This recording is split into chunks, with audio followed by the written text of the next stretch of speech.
Hello, Ayush. Hello, Vicky.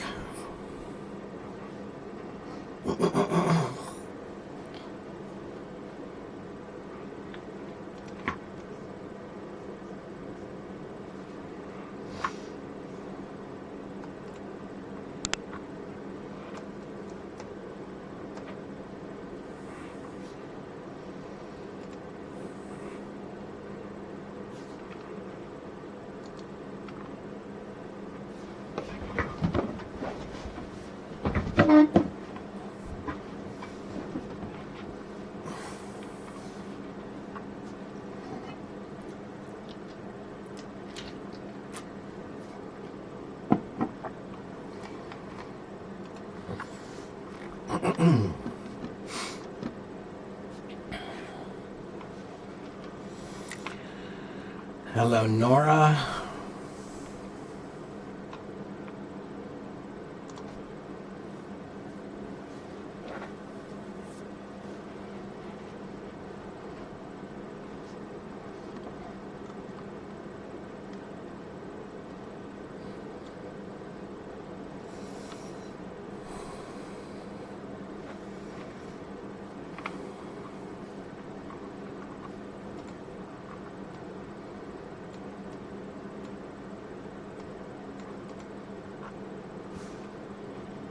Oh, I almost forgot.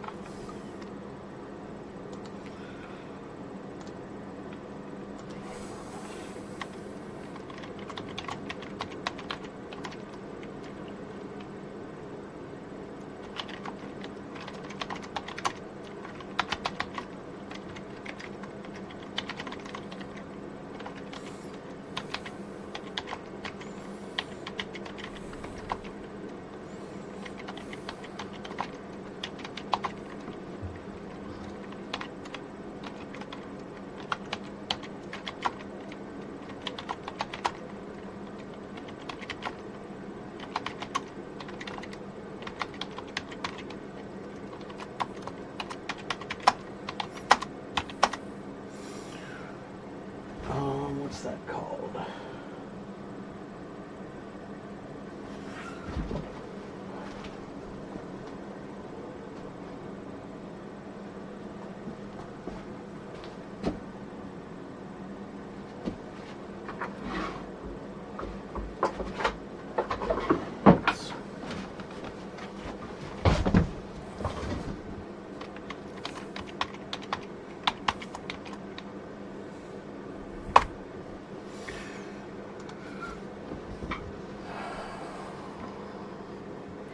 Yes, I know it's a little bit late in China right now.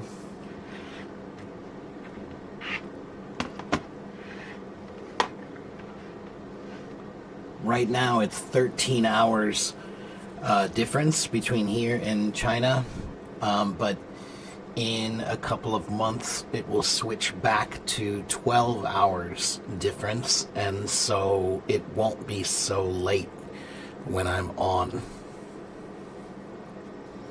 When it switches, when the time switches back, it'll be more convenient for you.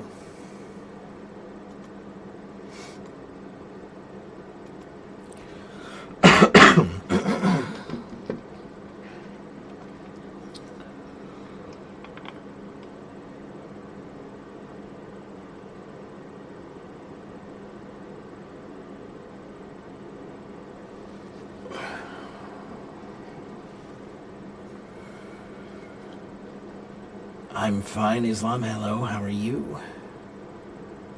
Hello, Nikhil.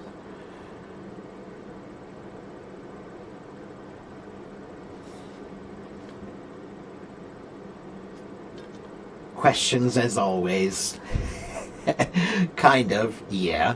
I do actually have something I wanted to try a little bit for you today. I had an idea that I want to explore and see if it will work for you. I'm working on it right now as we speak on the other screen.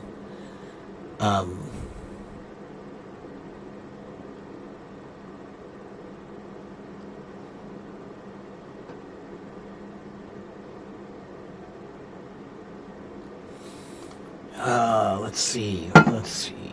That is good, but I would like more extensive choices available. No. Explained for each blank.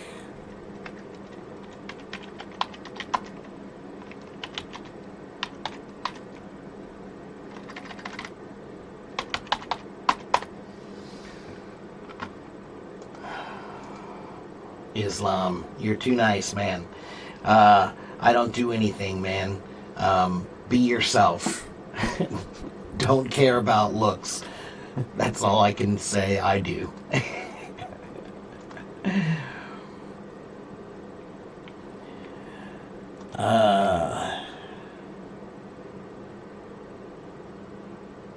Here we go. That's much better.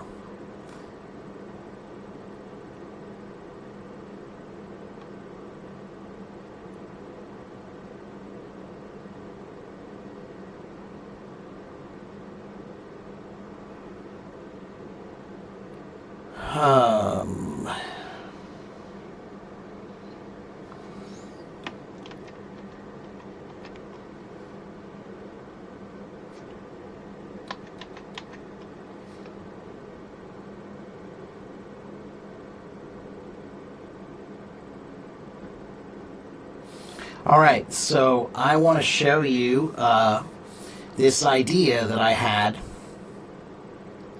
that might help you a little bit with vocabulary.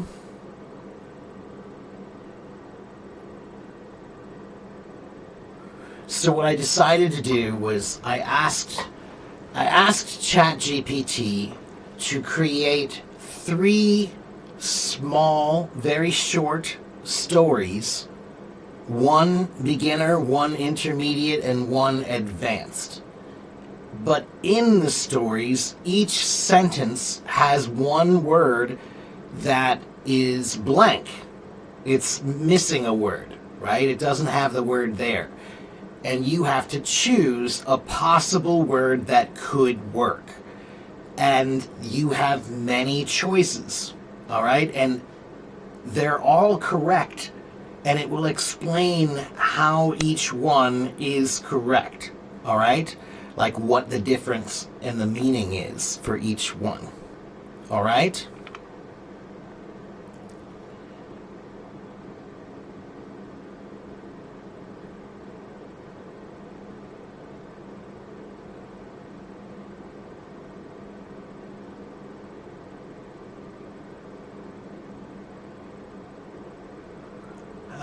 Let's see.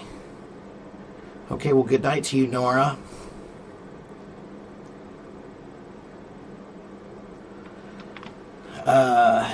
All right, next is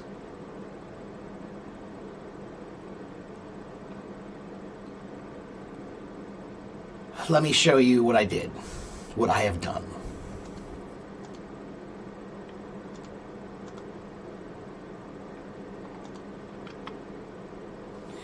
You guys are going to make me blush.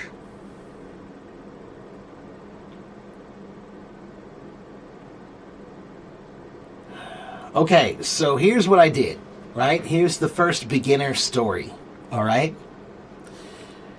And it says, Tom was blank to see his friend after school, right? So there are many things that you could say there, right? So here's, you can see the whole story. Tom was blank to see his friend after school. They blank to the park near Tom's house. At the park, they blank about their day and played for an hour. When it got late, Tom felt blank and went home, right? So, now you can look at the word choices that we can look at here. Tom was blank to see his friend. Tom was happy to see his friend. Okay, that's a neutral, general, positive emotion. That's the basic default choice that most people say. Happy, right? You could say Tom was glad to see his friend. It's friendly, it's conversational, Okay, it's roughly the same meaning. Tom was pleased to see his friend. Pleased is still happy, but it's more polite and calm and relaxed. Okay, I'm pleased to see you is not so excited, right? But here we've got excited to see you. That adds energy and anticipation. Relieved to see you implies Tom was worried before. Maybe maybe they're late and now they finally came, and so Tom says, I'm relieved to see you. Okay? Or cheerful. Tom was cheerful to see his friend. That one's a little bit weird if you ask me, but it's not wrong. It just suggests an ongoing mood, not just that moment, right? But then there are two here that don't work. If you say Tom was proud to see his friend, that might work, but only if you explained why. If you just start the sentence with Tom was proud to see his friend, that's weird. Okay? Tom was content to see his friend. Again, I can think of some crazy, weird situation where that might work, but it's weird. I'm content to see you. I don't know. Maybe if you're a monk, if you're a Buddhist monk, maybe you'll say that. But other than that, no, I don't think so, right? Then they blank to the park. They blank to the park. Okay, what did they do? They walked to the park, right? That's the most natural, normal, default thing to say. They walked, right? Or they went to the park. Doesn't say how, it just says went, right? Past form of go, right? They strolled to the park. To stroll means to walk in a very relaxed and slow way, right? I'm taking a stroll means I'm going for a nice relaxed walk, right? A relaxing walk. I'm taking a stroll, okay? I'm strolling through the park. That's why, what do they call the thing that you push when you have a baby? Right? The baby is in that thing that you're pushing. What's that thing called? It's called a baby... Anyone?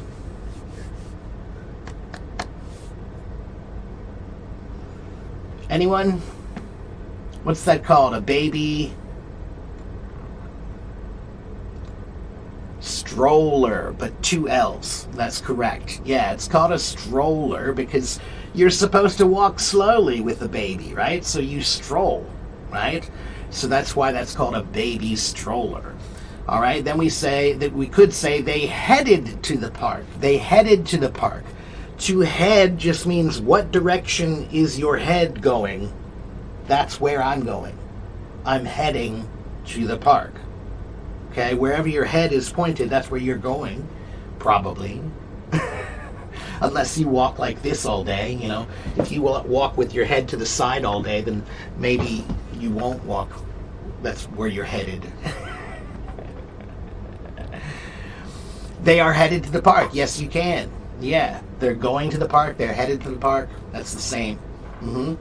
Okay, and they wandered to the park. That implies that they don't have a clear path or plan.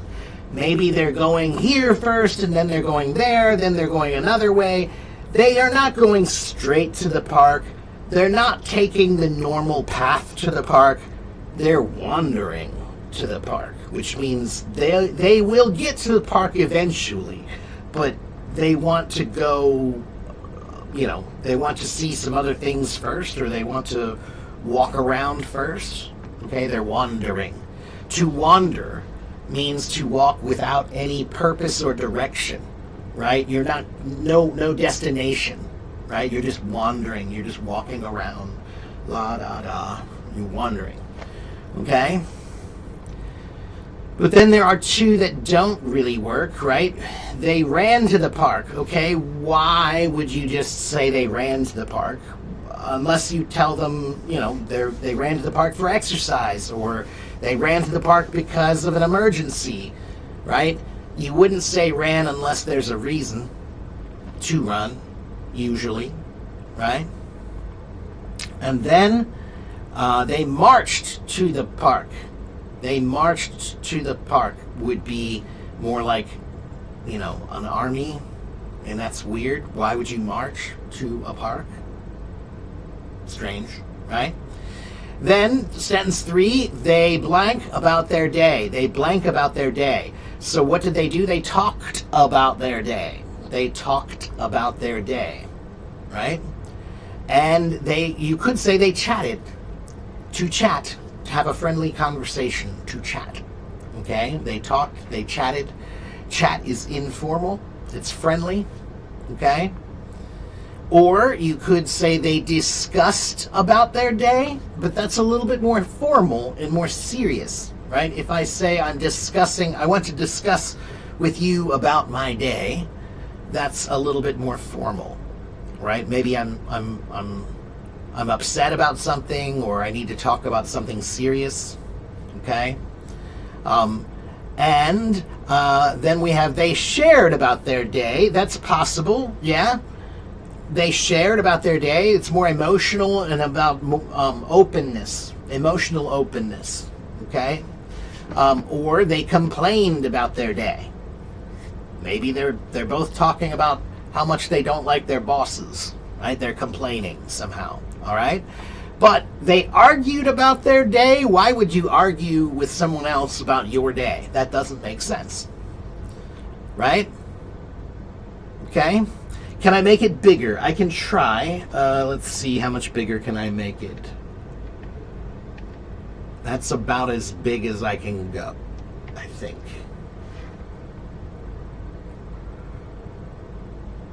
Okay, so now here we have the next sentence. Tom felt blank and went home. All right, so Tom felt tired and went home, right? That's the normal way. Tom felt sleepy and went home, maybe, okay? Sleepy is another way to say you're tired, okay? Exhausted would be very tired. I'm exhausted, so I'm going home. Tom felt relaxed and went home. That's a little odd to me, I think. I don't know why you would just say that unless there's a reason to say he's feeling relaxed and went home, right? But you can use it, right? You have to remember, this is not math, this is more art. So, or it's more argument. Can you argue that the word works? Can you make any argument that this word can work? Is there any situation where you can think of that this would work, this way of using that word? Tom was relaxed and went home. Tom felt relaxed and went home. Is there any situation you can think of where that would be appropriate? Maybe Tom just had a massage, right? Maybe Tom just had a massage, so now Tom felt relaxed and went home. All right? Maybe that works, okay? Tom felt peaceful and went home. Again, you have to think of, like, maybe he went to a meditation, or maybe he just listened to some peaceful music or something. I don't know, right? So, can it work? You have to think like a lawyer. You have to make an argument. Can you argue that it could work in this situation, right? But then Tom was bored and went home. That does work, in my opinion. Tom was bored and went home. That is fine if there's something that made him bored. Maybe he's been at the park for a long time. Now he's bored, so he went home. Okay? Tom was sad and went home. Maybe if there's a reason why he's sad. Did he become sad for some reason? Right? Okay, so that was the beginner story. That was the beginner story just to show you how this works. Okay, but I also have an intermediate story that's also 4 sentences, and there's also an advanced story that's also just 4 sentences, right? So you can do this with ChatGPT or Gemini or DeepSeek or whatever, right? You can do this every day. Just ask it to write a little story for you at whatever level you want, or all 3 levels. Why not? Just try all 3 levels. And then you can practice substituting the words to see how they would work, right? Right, Jack. Like I said, you have to figure out, can you make an argument that the logic does work? Is there any situation where that would be okay to say? It's possible that there could be some rare situations where that might work, right? It's a little weird, but it's possible. Language is a world of possibilities. You just have to be creative enough to imagine what the situation is, okay? I'm going to try to give you my prompt. Let me see. Wait a minute. Let me do this for you now. What would be the perfect prompt? I cannot type today. For my students to use to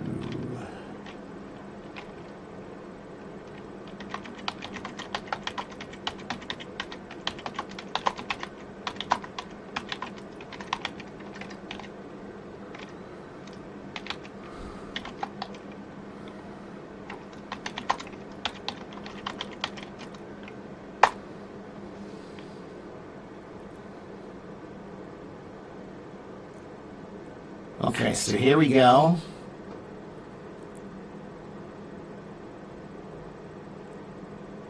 Oh, this is long. Wow, too long.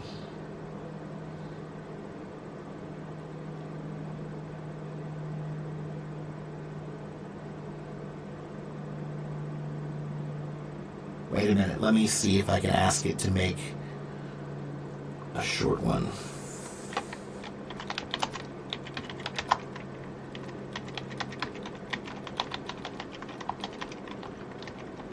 Whoops. I can't type.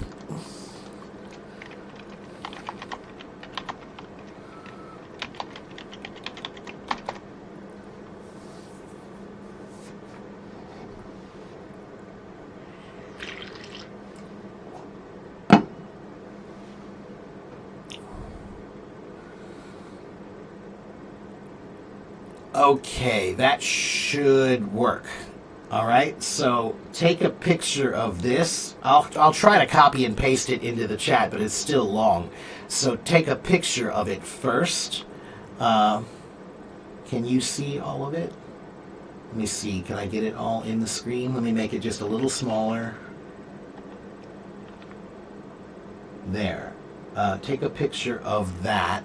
Right. This is what you need. Is the prompt to use ChatGPT or whatever, okay? And then you tell it your level, and you can tell it a topic. You can give it a topic like sports or business or music or whatever, okay?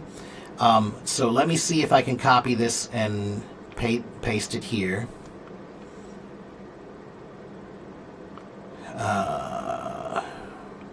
Let's try this much.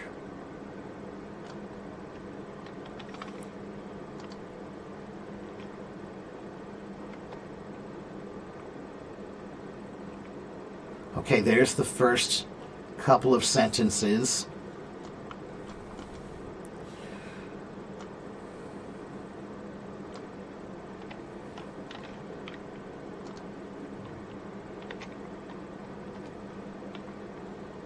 And there's the next few sentences.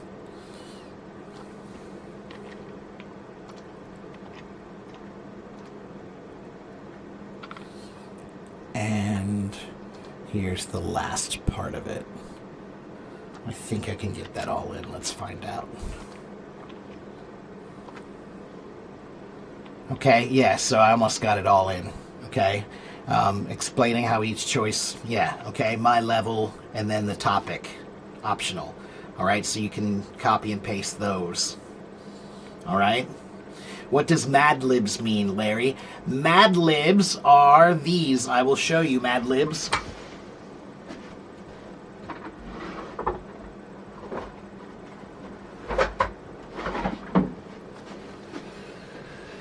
These are Mad Libs, and these are fun. Okay, they're these little booklets that you can buy here in America.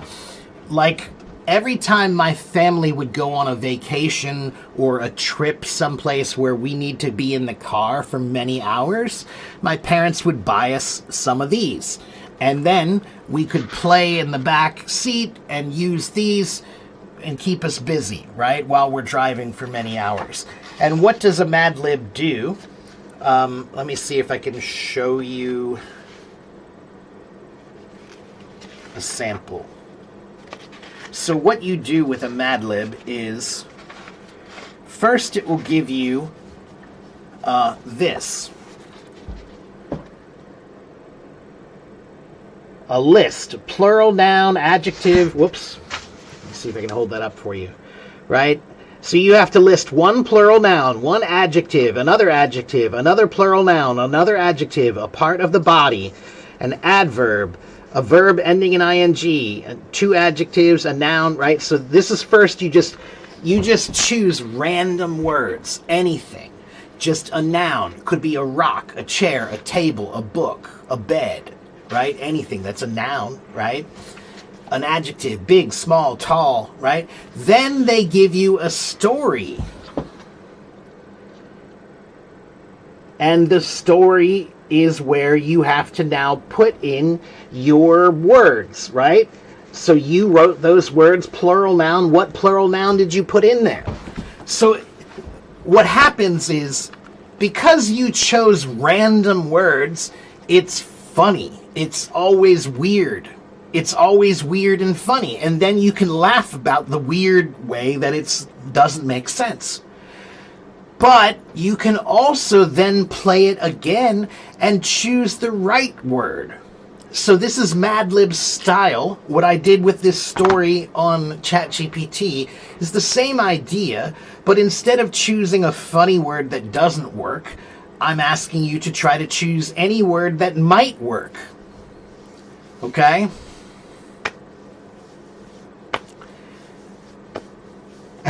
That's what Jimmy does on the TV. Oh, I don't know. I'm not sure what you're talking about. But yeah, when I was a kid, yeah, we used to play these a lot. Mad Libs, you know, the gas stations, like any gas station on the highway, you know, maybe they would have some of these and you could buy them for your kids, right? Yeah, you fill in the blanks and it's funny. They're funny ways to fill in the blanks, right? And you can buy them, and I think they have an online thing too, you know. But you can ask ChatGPT to make something like it, right? Okay? So there you go. That was what I did for you today. Sometimes I do stuff. Sometimes I'm not lazy.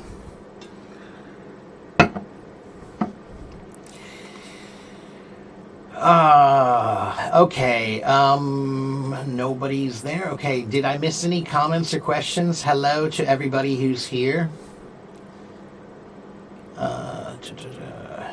Is ChatGPT better than Gemini? They're both good.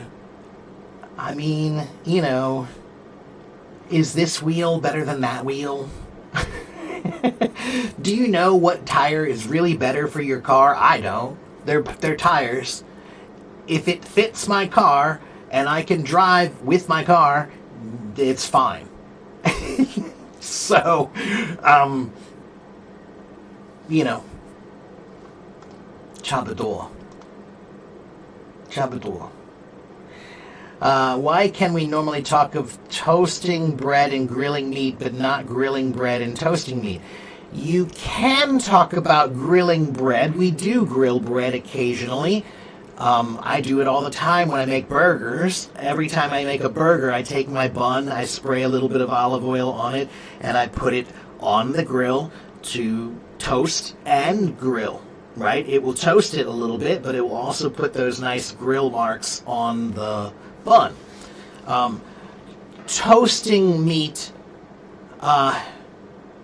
so how do I explain this? Let me give me one moment to think of an answer here for you for that.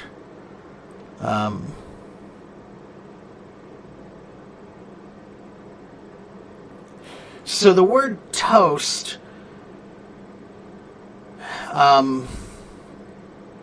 comes from the old Latin word tostare or torare, which means to parch, which means basically to make it really dry. To make it really, really dry is to toast something. So, toast is the word that we use to talk about browning something with heat, right?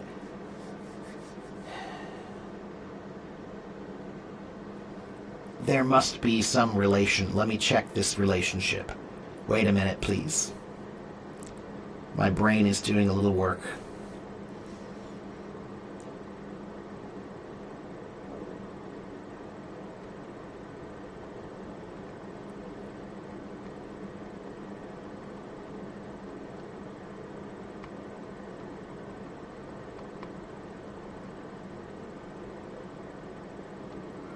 How funny is it that I can type with one finger faster on my phone than I can with two hands on my keyboard?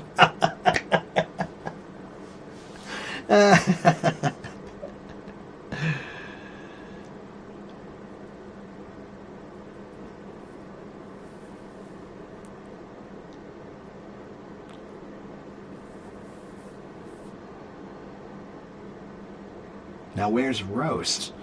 Roast must come from the same word then. Rosten.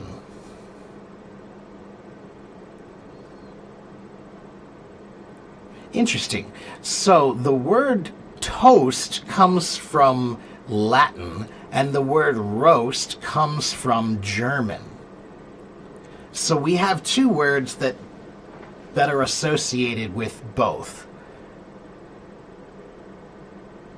Now the question is, why would toast be associated more with bread? There must be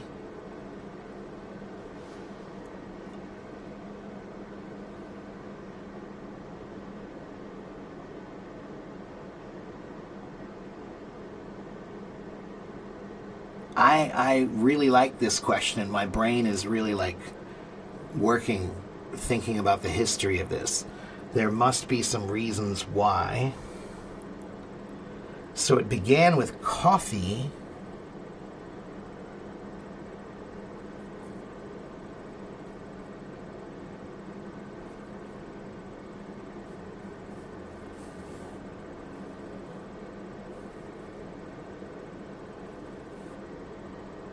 That's from the 1630s, 1300. So then what year was toast? 1400. So roast came before toast. It's funny to say. And the word roast comes from German and Dutch, and the word toast comes from Latin and French. I want to do a little more research. I have a feeling that there is a relationship between the history of the word toast being more associated with bread, and the word roast being more associated with meat. And I want to know what that relationship is, so I'm going to find out, and I will come back and tell you after I do a little research. All right? So thank you for that. But in general, the word roast is what we use for roast and bake are roughly the same. Okay, so we could roast chicken, bake chicken, okay, things like that. All right. There are specific words that we use for specific things that we do in the kitchen. All right. Okay, let's see. Let me catch up. Hello, Luis. Hello, Oksana. And yes, Jack, you could, of course, you can change the prompt that I gave you to ChatGPT, and instead of a story, you could ask it to make a dialogue. Yeah, that's fine. You could say make a dialogue between two people. Yeah. Hello, Orenbeck. How are you?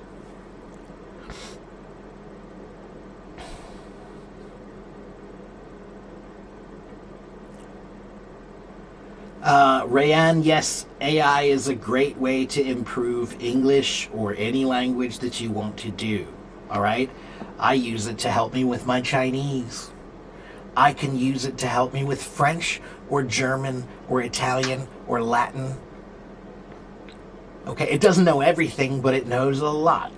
Okay? And it knows a lot more than any teacher that you can get for free. Okay? Is it wrong sometimes? Yeah. But so am I. And so is every other teacher on the planet. They're all wrong sometimes. So why would you not use it just because it's wrong sometimes? It's not a god. Neither am I. Okay? But it's still helpful. Kind of like me. All right. But regarding synonyms, it's difficult to know which verb to use with, like, saute the potatoes but not the rice. That's right, Larry. Like I said, cooking, I'm a cook, Larry. There are a whole series of words that are used in the kitchen. A lot of them are French, Larry, because most Western cooking derives from the French brigade, which is called the French Brigade cooking style, right? Which is a long time ago, the French, I think it was around the era of Napoleon. I think around that era, the French decided that the military, the way that they run things in the military, that works really well for the kitchen also. So that's exactly what they do. They use a military style of, this is the captain, right? That's what chef means. The word chef means chief. Okay, so he's the boss, right? Then there's the sous chef. Sous in French means under. So he's the second in command, the under chef, right? Then we have a few people who work on the line. They do all of the prep work, like cutting the vegetables or the fruits or the meats or anything like that. Then we have the dishwasher, right? There's all these different people who are all in relationship, just like a rank in a military order, okay? Now, French cooking, like the word saute is French, it means to jump. So the word saute when you're cooking means you're cooking it on a high heat. It's very hot. So because it's very hot, you have to keep it moving, and that's why we call it saute, to jump the food. Okay? But there are many words, boil, broil, roast, saute, bake, braise. There are lots of different words, and they all have a slightly different meaning in cooking. Okay? Can we bake potatoes or apple pie but not chestnuts? So yeah, you could say bake chestnuts, but for some reason we just usually say roast chestnuts. Okay? I'm going to look into that too. I have a feeling that the difference between bake and roast at some point was mostly about exactness of time. Like, I'm willing to bet, if you go back and look at the recipes and the history, I'm willing to bet that the word bake was more associated with a specific amount of time. Bake for 30 minutes at this temperature. But roast is more of a leave it there until it looks good, right? You're roasting it. To roast means to make it look brown. You have to get it to be that brown color or it's not roasted. So bake doesn't necessarily mean roast. You can bake something at 225 degrees. 225 degrees Fahrenheit is too low to create any browning. So it won't brown, it will bake. It just dries it out. I have a feeling, I think that's the main difference. Baking could be at a low temperature that doesn't cause browning. Roasting is always at a high temperature, at least 300 degrees to cause some browning. 350 is usually where Fahrenheit, 350 degrees Fahrenheit is about the temperature that most browning usually occurs in any food, meat or vegetables or whatever. All right, so if you want your food to turn brown, it has to be at least 350, which is, I think, 176 C. I think it's 176 C. Celsius. Okay. I know I'm talking a lot about cooking. Let me check on my YouTube people over here. Oh, okay, good. I'm not missing out on anybody. Okay. You're a senior article writer and SE content writer with solid experience. Okay. Hello, Munib. You specialize in creating. Okay. I'm not really looking for anybody for that kind of stuff, Munib, but I appreciate it.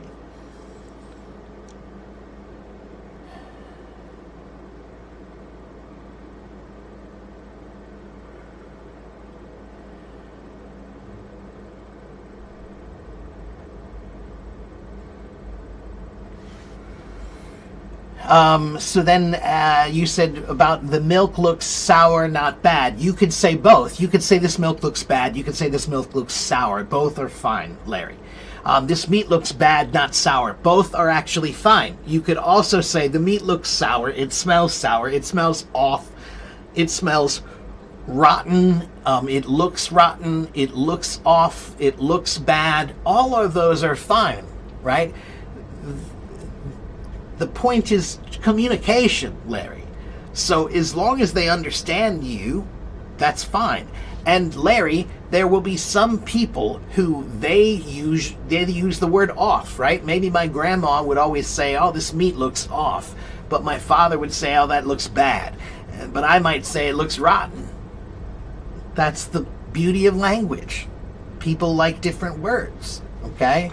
Or it could be regional. Maybe everybody in this area always says the meat looks off, but everybody over here says it looks sour. That happens too. Okay? The bread tastes stale, not the meat tastes stale. So the word stale, let's take a look at that one. Wow, Larry's hitting me with all the really good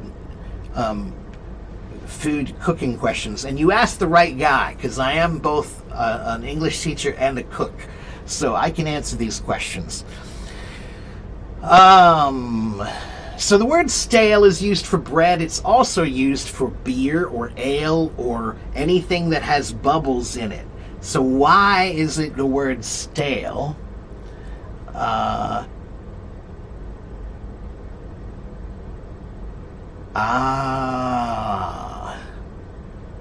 So when you ferment things, what happens when you ferment things sometimes? What happens to them? Or when you carbonate them. You carbonate them and now they have carbon, there's bubbles in it, right? There's bubbles in there, right? If the bubbles disappear, now it becomes stale.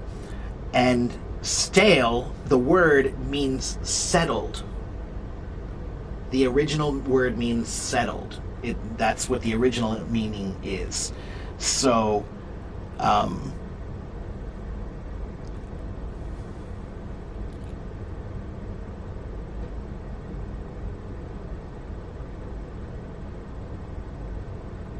the meaning of not fresh or the worse for keeping is in the 15th century about bread or food. So food can be used. You can use the word, this food is stale, if it's too old. I think it's not in common use anymore to say food as being stale. Bread and liquid like soda. The soda could be stale. The bread can be stale. The crackers can be stale. The chips can be stale. Okay? Stale doesn't mean rotten. Stale means like so dry that it's not good anymore, or dry in a bad way. Okay? It's like not fresh. Alright? Like stale bread is bread that you've left on the table for 3 or 4 days and now it's dried out and hard. That's stale. Okay?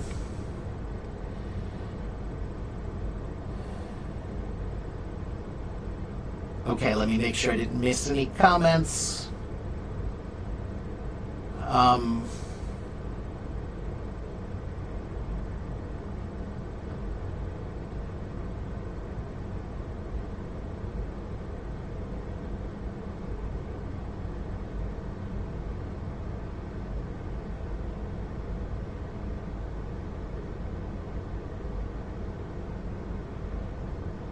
Bonsoir.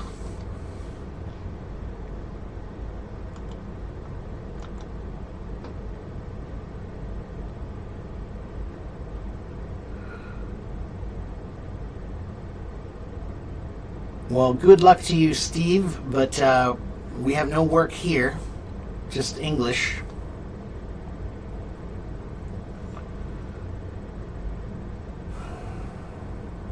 So, yeah, Iman says the difference between roast and bake is that about time consumed, but I think it's not just time, it's also temperature. Because the word roast, you cannot roast something unless you get to a certain temperature where it will brown. So roasting can only happen at temperatures that are at least 300, 350 Fahrenheit, which is about 176 Celsius.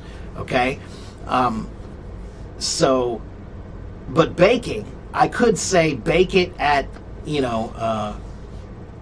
200 degrees Fahrenheit, which is a very low temperature. It's not hot at all, really. It's not that hot, okay? And in an oven, it's not hot. So it's not going to brown it. It will dry it, right? It will dry it out a lot, but it won't brown it, okay? Does every American say negative about cold weather? No, we say either negative or minus. Happy hump day, yes. What's the difference between an attribute and a quality? Nothing. They're about the same, okay? A person's attributes or qualities or traits, those are all things about them that make them who they are, okay? Hello, Tanvahul.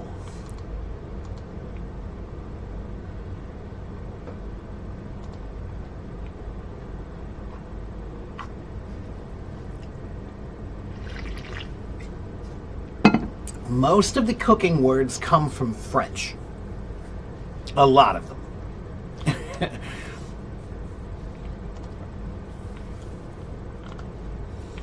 That's how I learned some French.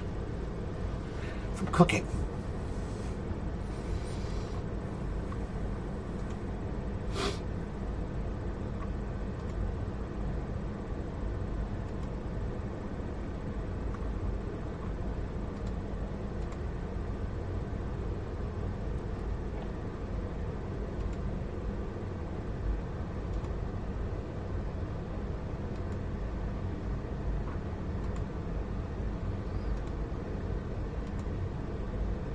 The word restaurant.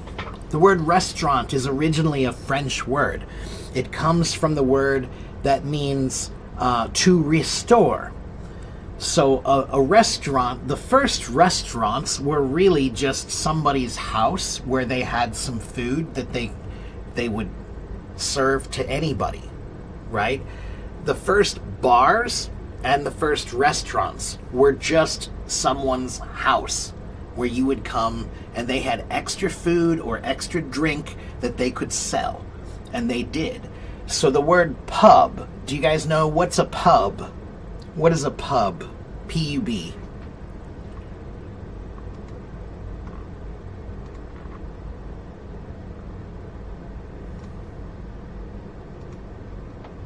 It's a bar. But the word pub comes from the word public house.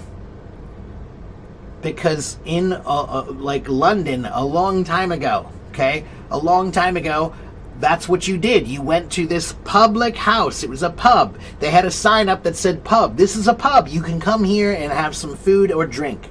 But it was just somebody's house originally. Okay? Now it's a business. But originally you were at someone's house and they had food and drink and they would sell it to you.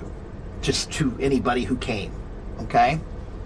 So the word restaurant is related to the word restore because they usually served soup. Soup was the most common thing to serve at a restaurant a long time ago because it was easy. You just kept a bowl, you kept a pot on the fire cooking with a lot of food in it just all the time, and somebody would come and just scoop out some food and eat it, okay?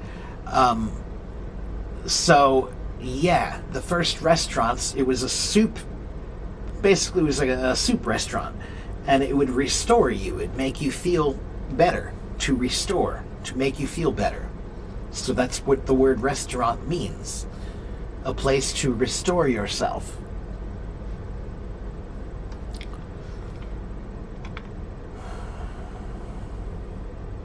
When is zero used and when is the number zero used? Luis, in general, the rule for that is it's somewhat whatever you want. But if you're writing words, then write the numbers, right? Numbers are often used just in numbered situations like math, okay? But if I'm writing a number in a story, if it's the number 3 or 4 or 5, I will usually write the word out, F-I-V-E, right? F-O-U-R. I'll write the numbers, okay, in letters, okay?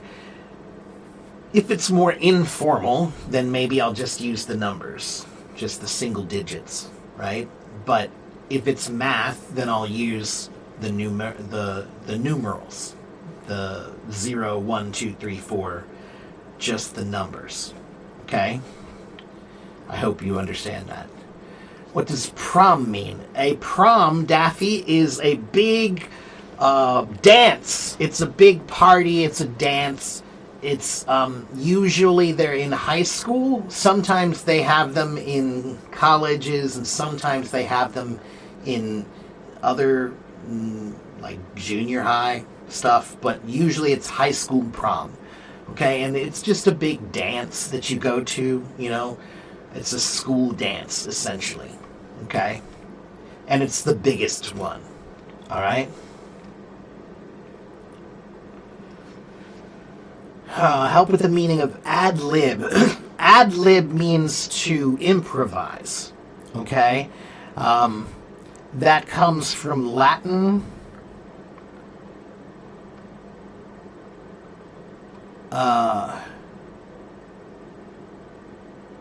The original phrase in Latin is ad libitum, which means at one's pleasure or at will or as much as you desire. So, basically, to ad-lib means just do whatever you want. Okay, so if I say you can ad-lib, that means you can just make it up. Okay? To play by ear, again, means it's a term that comes from music. In music, you can learn the piece of music. You can read the paper, right? Or you can forget about the paper and just listen to it and try to find the sound with your ear. That's called playing it by ear. Now, we use that to talk about anything. So if I have to give a speech, but I don't have anything prepared, maybe I will say, I'm just going to play it by ear. It'll be fine. Or maybe I have to teach a class and I don't have anything prepared. I'll say, it's okay, I'll play it by ear. That means I'll make it up as I go along. Okay? Just like what you just said, the next one. Make up as you go along. Okay? So, ad-lib, play by ear and make it up as you go along, they're pretty much the same thing, man. If I said, I'm giving a speech, I'm going to ad-lib, that's fine. I'm giving a speech, I'm going to play it by ear, that's fine. I'm giving a speech, I'm going to make it up as I go along, that's also fine. All mean the same thing. Okay? Hello, Samira. Hope everything is okay there in Iran. We always say 0 when speaking, Luis. We never say O, if that's what you mean. It's always 0. Okay?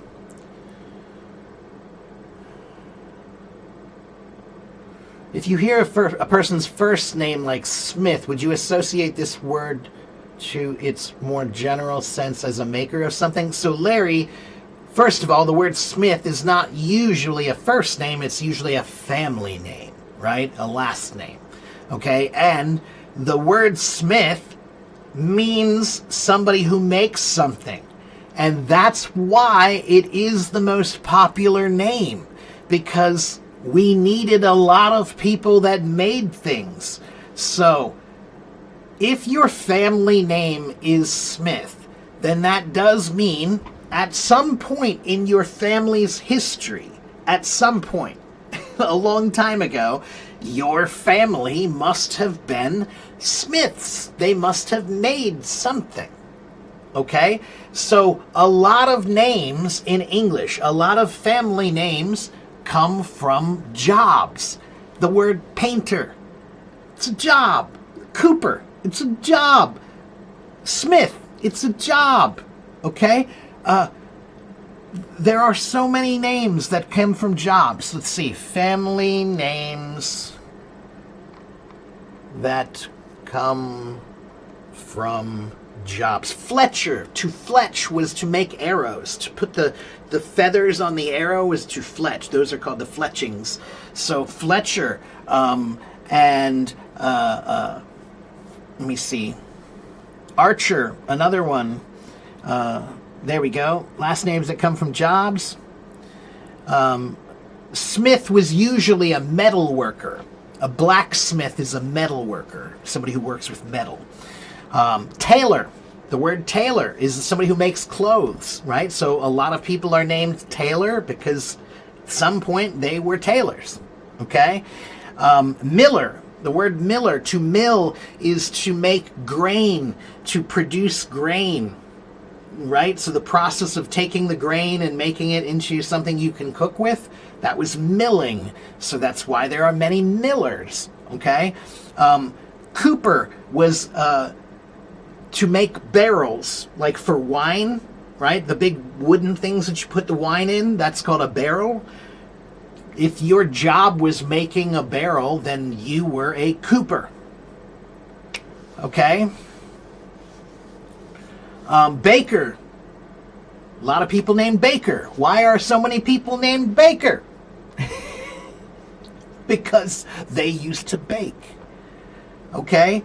The word wright, W-R-I-G-H-T, that's another kind of person who makes or builds things. So many, many family names. Not all of them, but many, many family names come from jobs. Okay?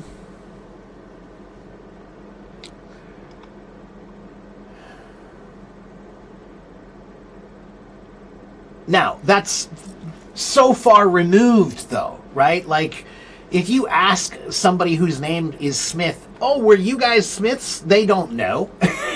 Most of them will not know at all. It's too long ago. It's like 1,000 years ago. They don't know anymore, all right?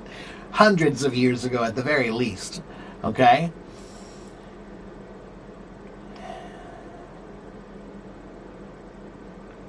How to avoid spoken English question by nervous. Cookie, 熟能生巧。我感觉你需要每天你需要练习。Okay? What about the frequency of using them? Which one do natives use more often? All three of those are used pretty often. I think it's really up to you. All right? I can't choose one because I've used all three of those at different points. Okay? Let's see.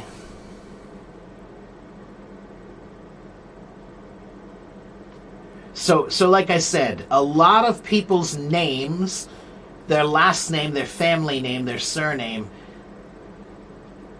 hundreds of years ago, maybe that family was that job. They did that job. Okay? But not anymore.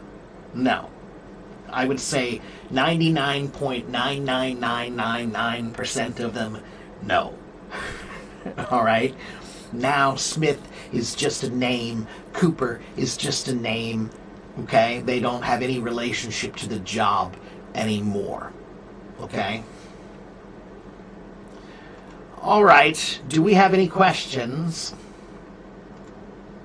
I answer questions if you have them.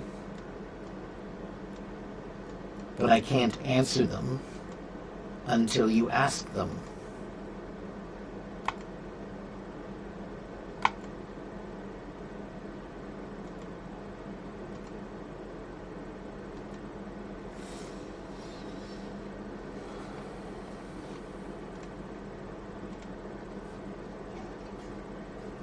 No one?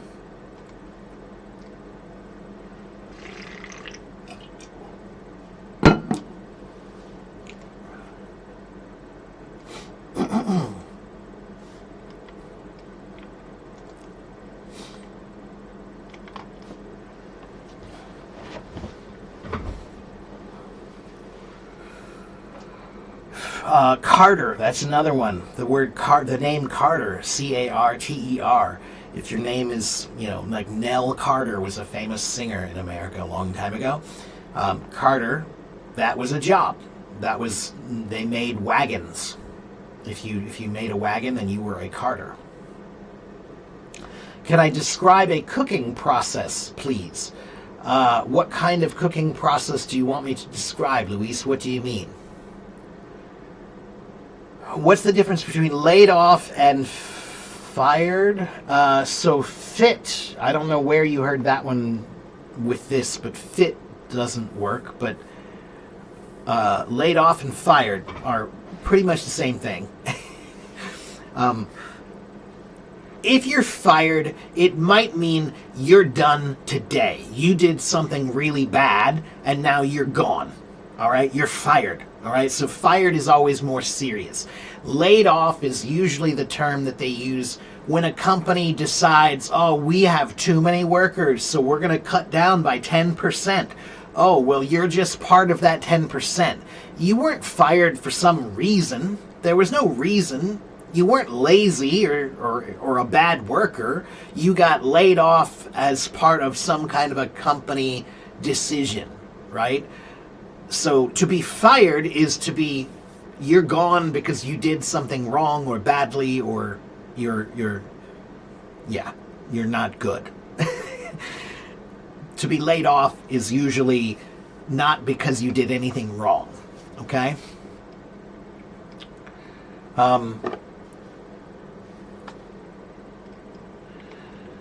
Never. Let's see. The steps to make soup or to grill meat. Okay, sure, Luis. So, for example, if I want to grill a steak, I will take the steak and I will take it out of the refrigerator and I will put it out on the table for maybe an hour to come to room temperature. Okay, so basically I'm cooking the steak, but I'm cooking it with just the temperature of the room. All right, I'm just raising the temperature of the steak so that it's equal to the temperature of the room. Why? Because then half of your cooking is already done. When you put it on the grill, you don't have to go so far. All right? Then you get your grill very, very, very hot. You will usually put some oil on the grill grates. That's the metal. Okay? You'll season your steak, which means liberally you'll put a lot of salt on it. Some people put pepper or other seasonings. When I grill, I usually only put salt because I don't want any of the seasonings to burn. Then I will put, I'll wait till the grill is very hot, like 550, 500 Fahrenheit, somewhere around that neighborhood. And then I will put the steaks onto the grill, and I usually set them at this angle for about 1 to 2 minutes. Then I will flip it to this angle for 1 to 2 minutes. Then I will flip it over and go back this way and then this way. So there's about 4 to 8 minutes of total cooking time, depending on how big the steak is. And then you take it off and you let it sit on a plate for about 10 minutes. Because when you cook meat is made of muscle, And muscle looks like this. It's a bunch of ropes. Let's call them ropes, okay? And when you're cooking, the meat will tighten up like this when you cook it, right? When it gets hot, all of that tightens like this. It gets really hard. But if you finish cooking it and then you let the meat sit for just 10 minutes, it will relax again, and then the meat will be soft when you cut. 500 Fahrenheit, yeah. At least 450, 500, 550. That's usually when I grill. Because, Luis, when I grill, I want that black, I want those things to make black marks on my meat. If it's not really hot, you're not going to get good grill marks. Okay, we like grill marks. We like that black flavor. Cancer.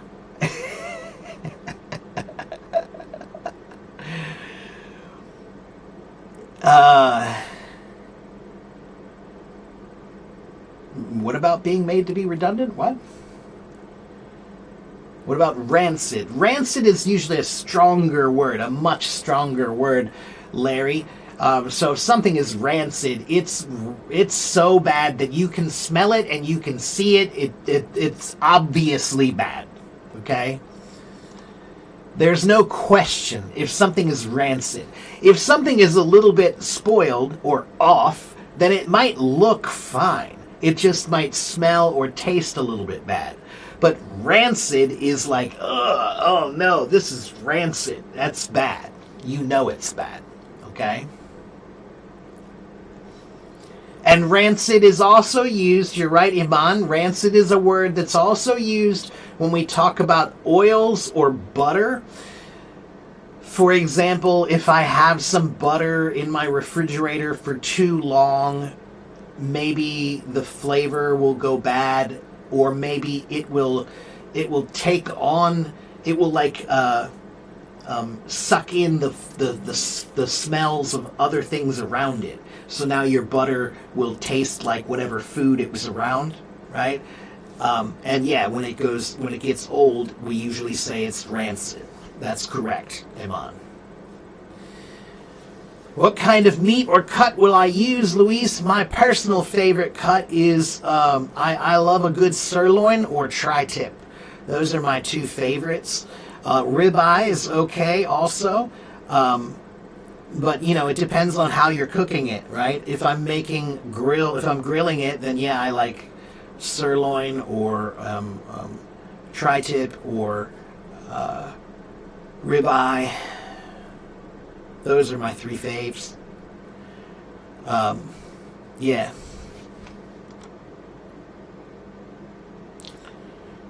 Well, that escalated quickly. What escalated quickly? Did something escalate? I don't know what happened. Are we having the same conversation? What's the difference between fix, repair, and mend? Nothing. Mend is usually for things like clothing, okay? So I'll mend my clothing, but it doesn't mean you can't use it for something else. You could, okay? Fix is the more general term. Anytime you're mending, you're fixing. If you're repairing, you're fixing. So all repairing is fixing, but not all fixing is repairing? Well, no. I think I'll change that. Fix and repair, I think, are pretty much the same. But mend and fix are a little bit different. Okay? I'll say that mend is usually used for certain things, but fix is used for anything. Okay? What's the difference between weird, odd, peculiar, and strange? Nothing. Nothing at all. Maybe just how commonly they're used, right? So weird and strange are probably the more common words that we use, right? Odd and peculiar are fine also. They're just a little bit less often used. Okay? Used less often.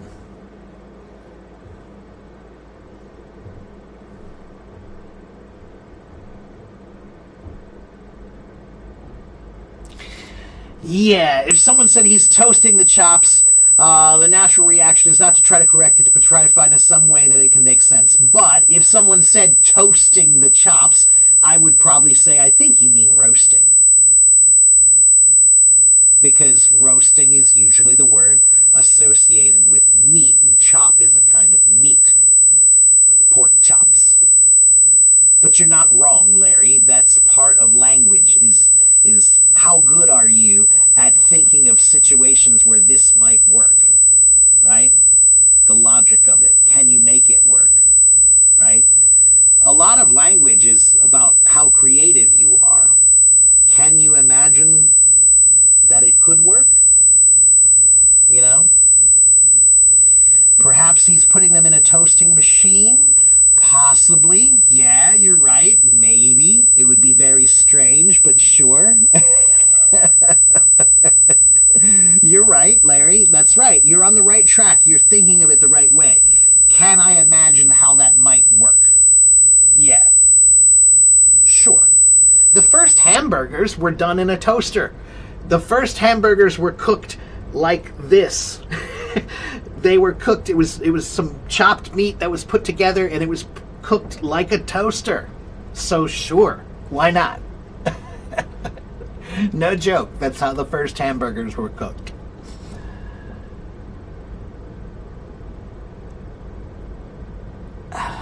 All right, I'm still waiting for questions. If you want me to talk about cooking, that's fine. I love to cook. I'll talk about cooking and food. I'm good with that.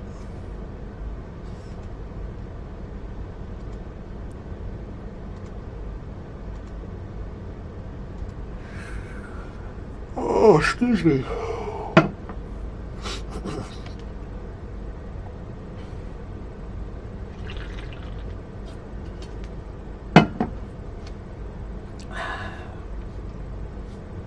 Have I ever eaten kebabs? Sure. Yeah. I love them. They're good. There's a Turkish Kurdish restaurant very close to where I live. It's run by a Kurdish family that does kind of half Kurdish, half Turkish food. And they do it very well. You love the taste of olives and bone marrow. Do you like it? You mean together? I've never tried olives and bone marrow together, but bone marrow I've had a few times. It's good. I've not eaten it often. It's not something that, it's usually a pretty rich thing to eat. So I've had it a couple times. It's delicious, but I won't eat it very often. And olives, I do like olives sometimes, but not very often. They're a little too salty for me most of the time. But as a snack, sometimes I like to have them. What kind of food do I like the most? There are only two kinds of food. Good food and the other kind.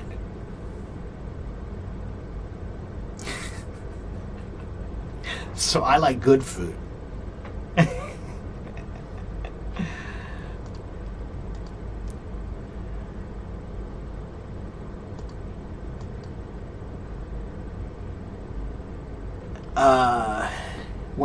Larry, it's daytime here. You know?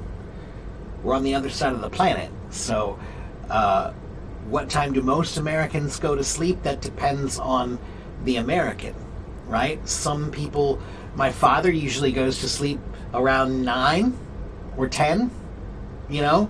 I think many people might go to sleep between 9 and 10 and 11. I usually go to sleep around 12 or 1, you know, something like that.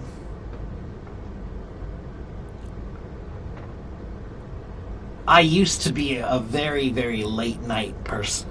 My job was always at night, right? So I would work all night. So I usually stayed up until like 4 or 5 a.m. almost every night.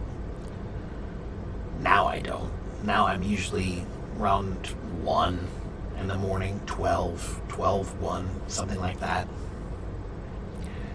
What does 404 mean in its origin? I don't really know what the origin is. Let me see.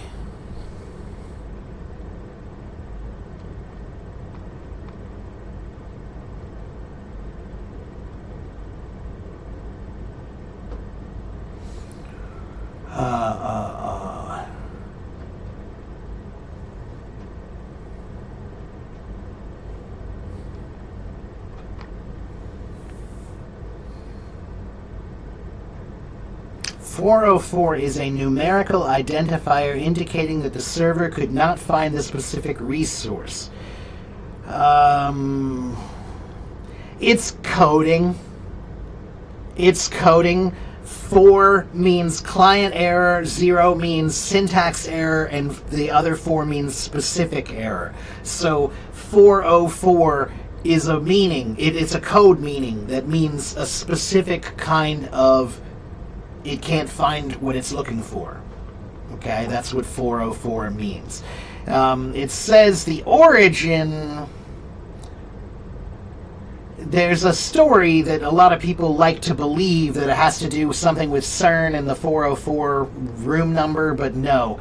The original story is just that it's a status code. It's a programming status code.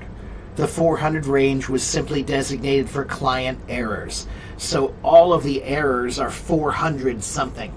404 is a specific one. Okay? That's all it is. Doesn't mean anything.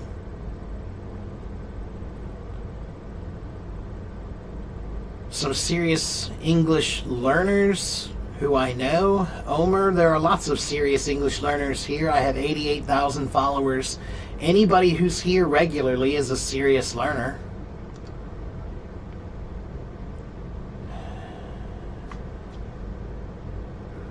I like lamb and beef. We don't usually keep them for hours to marinate or smoke it for many hours. Right, yeah, we do that too.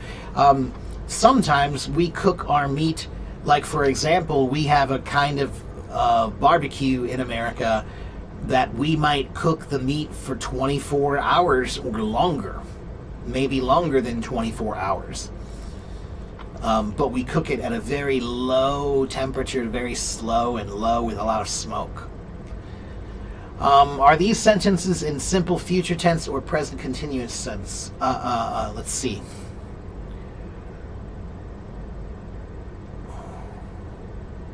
Where did it go?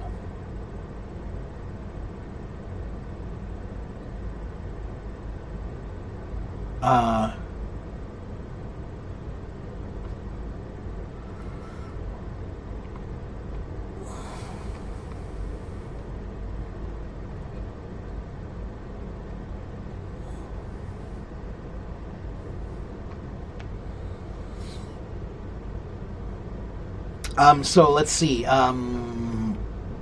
Those are present continuous tense. If you're saying we are going is present but continuous. You're still doing it.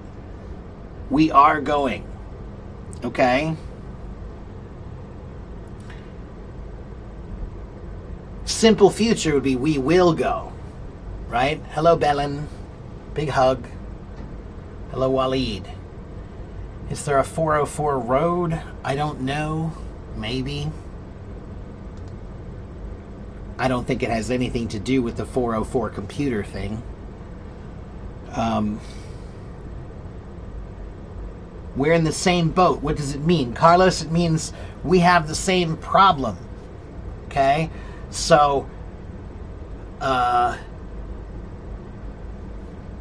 if you didn't study for your test and your friend also didn't study for their test, you are both in the same boat. It means you have the same problem. Okay? So we're in the same boat. Just means like, if you are in the same boat with somebody, if that boat goes down, that's both your problem. Right? So you're in the same boat. Okay?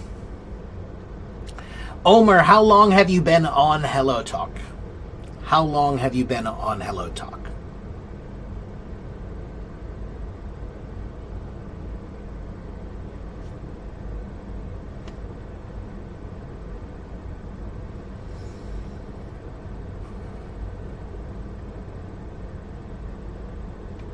Three days. Well, that's your problem.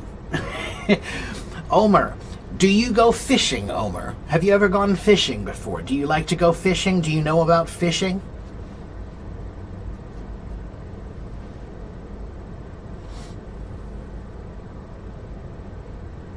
No, you haven't. Okay, well, fishing requires a lot of patience, man.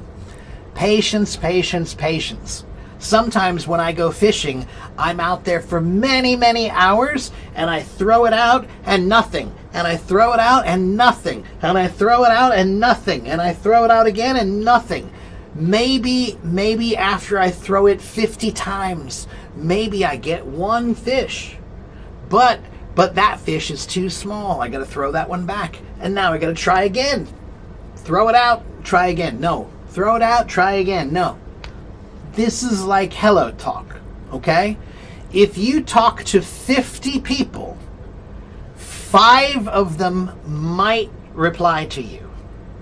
5 of them, okay? And those 5, maybe 1 or 2 will be good. Okay, so out of 50 people, maybe 1 or 2 are good. That's what you need to understand. Okay? It takes patience. Also, let me ask you one more question. Omer.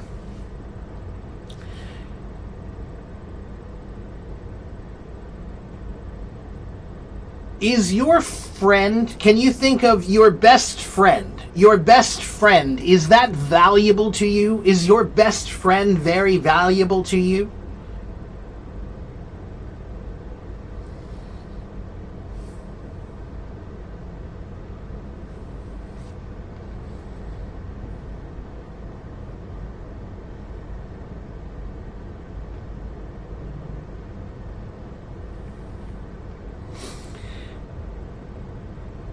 Is your best friend very valuable? Do you think your best friend is important? Special? It's a treasure. Your best friend, right? So friends are special. Friends are valuable, right? So do you find valuable things on the floor in front of you? Do you just find valuable things when you walk down the street? Do you just, oh look, there's $100. No, you don't find valuable things just on the street. It takes work. It takes effort. You have to earn it. That's why it's worth something. It's valuable. So, if you want a valuable person, then you have to be willing to work for it. You have to work for it. Okay? So I have been here for 12 years, Omer. I've been here for 12 years. All right? And I have talked to people in every country, thousands and thousands of people. I have 88,000 followers here. Okay? So, it takes time and it takes patience, Omer. If you want something, Omer, here's what I want you to remember, Omer. When I was a boy, it was almost impossible for me to talk to somebody in your country. Okay? It was almost impossible for me to talk to somebody in your country when I was a boy. And now I can talk to people in Spain and in China and in Palestine and in, where else do we have here? Turkey and Russia, and there's a bunch of countries here, and I'm talking to all of them at the same time. So, maybe you have too high of expectations. Maybe you need to work a little harder because it's worth it. Okay? Yes, 88,000 followers.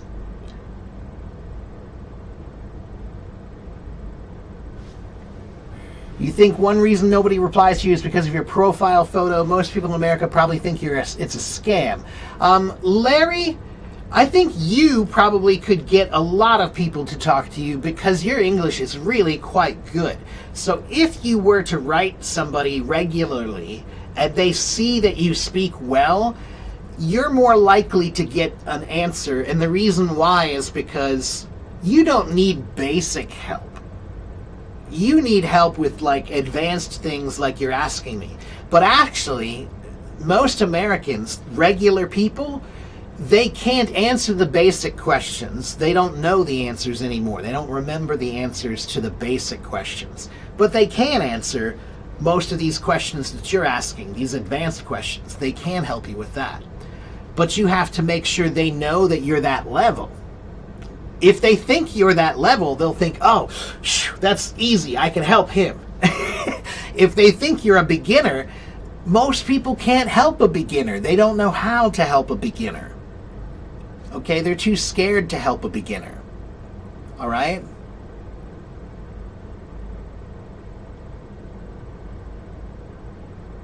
You don't have much time? Well, then I'm sorry. That's not... Why don't you have much time? Why? Everybody is in a rush to learn here. Everybody wants to learn faster. Okay? But guess what, Omer? I don't teach anybody the fast way. I teach people the good way. All right? I don't care how fast you learn. I do care how well you learn. All right? So if you want to learn, come here. I'm here Monday through Friday. I have been here for 12 years. I am a real teacher. All right? It's my job. So forget about your I don't have time. You have time. You have time. Nobody can learn a language in a year. Learning a language is a lifetime thing, man. Okay?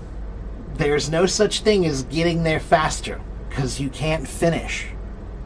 If there's no finish line, then there is no way to get there faster.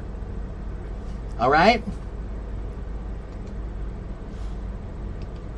All right. Now, raise your hand and come talk to me if you want to learn. If you want to talk to me. If you want to ask me a question, raise your hand. Learning is not an act of efficiency.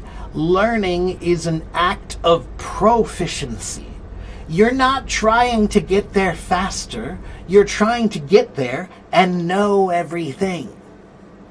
So, one guy is trying to climb the mountain and get to the top the fastest. But he does not know the mountain. He just got to the top quickly. He doesn't know that mountain.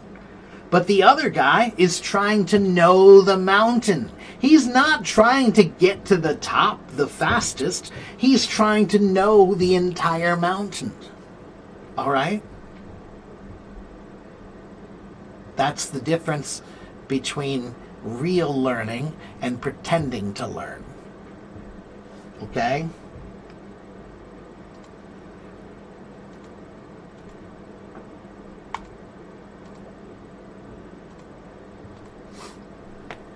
Nobody? Oh, do we have a... Oh, we do, finally.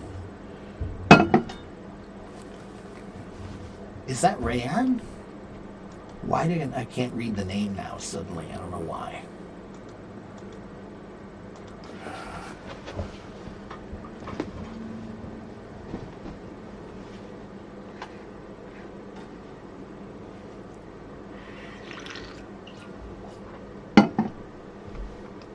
Do you want to come talk to me on stage? No? Okay. Nobody else wants to come talk to me on stage? You guys are too afraid?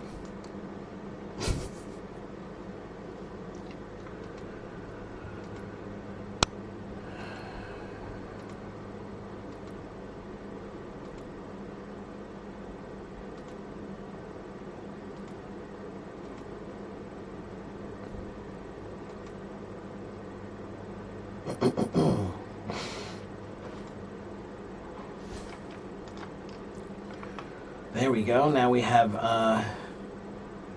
Amin. Let's talk to Amin, and then Omer, I'll talk to you after I talk to Amin.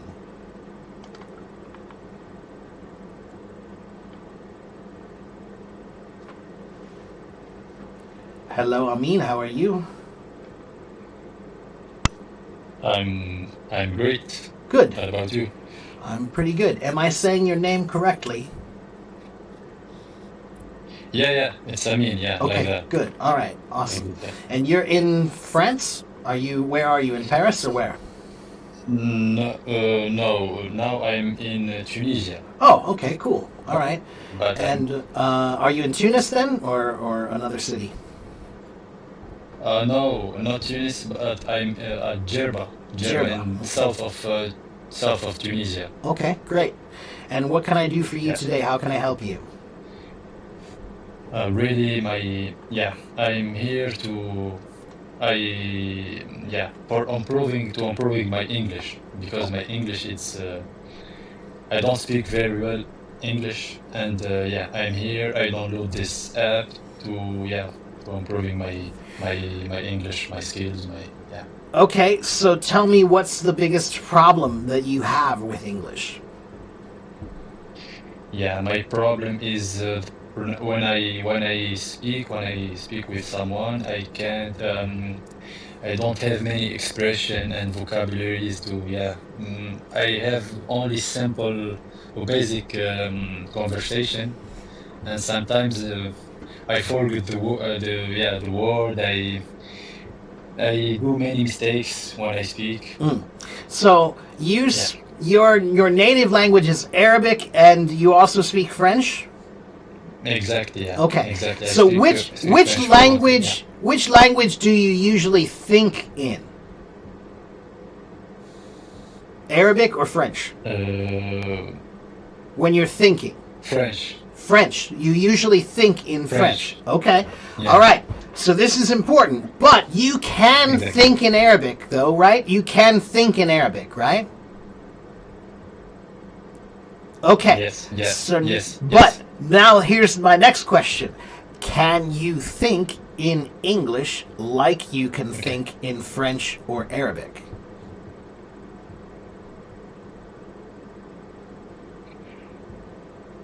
Really, I don't try That's the problem. I don't try. And that's the problem. So listen, man, here's Yeah, what's I don't try. happening. You said I forget words and I don't remember them, and the reason why is because you don't use them very often, right? Because you don't speak. There's no opportunity to speak, right? So because there's no Exactly. opportunity to speak, you don't practice very much, so you forget them, right? But guess what, man? If you think in English, then you're using it, and then you're not forgetting it. And then when you need to use it, it will be there. So what you need to do is Yes. tomorrow you need to start trying to think in English more often. Think about it like this. To be comfortable with a language, you have to spend time with it, right? Just like a bicycle. Exactly. You can ride a bicycle, right? Yeah. Yes. And So. when everybody rides a bicycle, when they first ride, it's very uncomfortable, right? Yes. Everybody's uncomfortable when they first ride, but Yes. everybody they keep riding, they keep riding, they keep riding, and then you get comfortable, right? You become comfortable. Yeah. Why? Because you spent more time doing it. But if you never spend time doing it, you can never become comfortable. So, in your situation, you cannot spend time talking because there's no opportunity to talk. So you have to do the other thing that you can do, which is okay, fine, don't talk, just think. Okay. Keep the Okay. language fresh by thinking. And then if you don't know how to think it in English, write that down, man. That's your homework, right? You can study that later. And the great thing about this idea is this is the most practical way to use your language. Because now you can look around your world and you can try to say, do I know how to think about that in English? If I can think about it, then I can talk about it, right? Yes. Yes. Yes. So that's the Yeah. secret of language, man, is I live in the United States, but I can practice Chinese anytime I want. All I have to do is just go to the store, and while I'm at the store, I just think everything I'm doing in Chinese. Okay? So I just keep my language fresh up here. So when they teach you about language, they teach you that there are 4 parts of language: reading, writing, listening, and speaking. But there are 5. Yes. Thinking is the most important one. And All language thinking, begins with thinking. You have to think it before you can say it. Yes. And that's the problem so many people have, is that they think that language is about translation. Like you're supposed to just translate really quickly up here. But no! Just like when you speak French, you think French. When you speak Arabic, you think Arabic. Exactly. So when you speak English, you Arabic, need to think exactly. English. You know? I should be, Yeah. thinking. And that's the problem, is that if you're translating now, you've made it too slow. You've made it too slow, right? When you translate everything. And now, then you'll get nervous, then you forget more, then it becomes worse and worse. So that's why every day you have to start by learning how to think in English. You start with simple things, just like I'm tired, I'm happy, I'm hungry, I'm sad. That's easy. Anything that's easy to think, think it in English. If you can, why not? Do it. Just practice it in English. And then you're training your brain, you're training your mind to work in English. Right? That's the big secret, is train your brain to use the language. If your brain can't use the language, then your mouth is going to have trouble. Exactly. Yeah. Right? That's really what it comes down to, right? Yeah. So that's why you have to really think every day. All right? I have an article I'm going to give you from my blog. I wrote an article all about this, my idea about how to think in English. So I want you to go to this. It's free, but you have to subscribe, right? So you have to subscribe with your email, and then you can read this blog. Let me copy it here. Wait a minute. Copy, paste. This is the complete guide to how to think in English. Okay, right there. All right, read that article. Yes, sir. Okay. Yeah. So. Okay. So that's my biggest advice to you, Amina. All right. Okay, I will read. All right, great. And if you can't understand it, if it's hard for you, I tell people that you can copy it into ChatGPT and ask ChatGPT to help you understand it. Make it more simple, or translate it. It can translate for you too. Okay? So you can try that. All right? Okay. All right, my friend. Well, good luck to you. Thank you. Come back and let me know if it works for very you. much. Okay? Okay, thank you for your advice, and I will start to thinking about what I'm okay. Thank you very much. Great. Take care, Thank my you. friend. Bye-bye. Thank you. All right. Let's see. All right. Now let's talk to Omar, because he's so excited.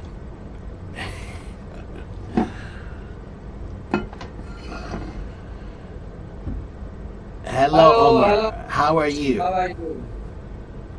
I'm so great. What about you? I'm good. Let me see. I think I can say one word in Turkish. Is it merhaba? Merhaba. Is that right? Merhaba. Yes, correct. You know Turkish many words? No, just that one. I only know that one word. I only know that one. Turkish is very hard. I know a little bit of many languages, but Turkish, I can't understand Turkish. It's so hard for me. Yeah, one day. I think Very hard. One day you should come to Turkey. You should visit. I would love to. Do you know why? Because I am a drummer. And guess what? What's that say? Symbol. Zildjian. Yeah, it's a symbol. That's right. Almost all the best cymbals in the world are made in Turkey. Yeah. Like this one here. What about this one? What's this say right here? Bosporus. Yeah, made in Turkey. Turkish symbols. Yeah. So this is also Turkish. Yeah. Especially, you should you should visit to Turkey for drinking Turkish tea. When I was in high school, we had a Turkish exchange student who came to my house, and he brought a big copper Turkish coffee maker. The big, with all the copper. Oh, it was so beautiful. And he made tea for my family. It was great. Yeah. Yeah, so I would love to. I would love to go to Turkey someday. Yeah, I want to go to Istanbul. Yeah. Istanbul. I live in Adana right now. Adana is the hottest city in Turkey, like an African country. In the summer, we usually see sometimes over 50 degrees. Wow. Too hot. Yeah. Too hot. So, Omar, like I said, Omar, HelloTalk is a great app, but you need to remember this. HelloTalk is not a place to find a free teacher, except for me. The rest of the people who are on HelloTalk, they're just people. They're just people, right? So that means that many of them, they're not even good people to ask questions because they don't know the answers. They can't really help you. Their language level is maybe not very good. That's one thing to remember.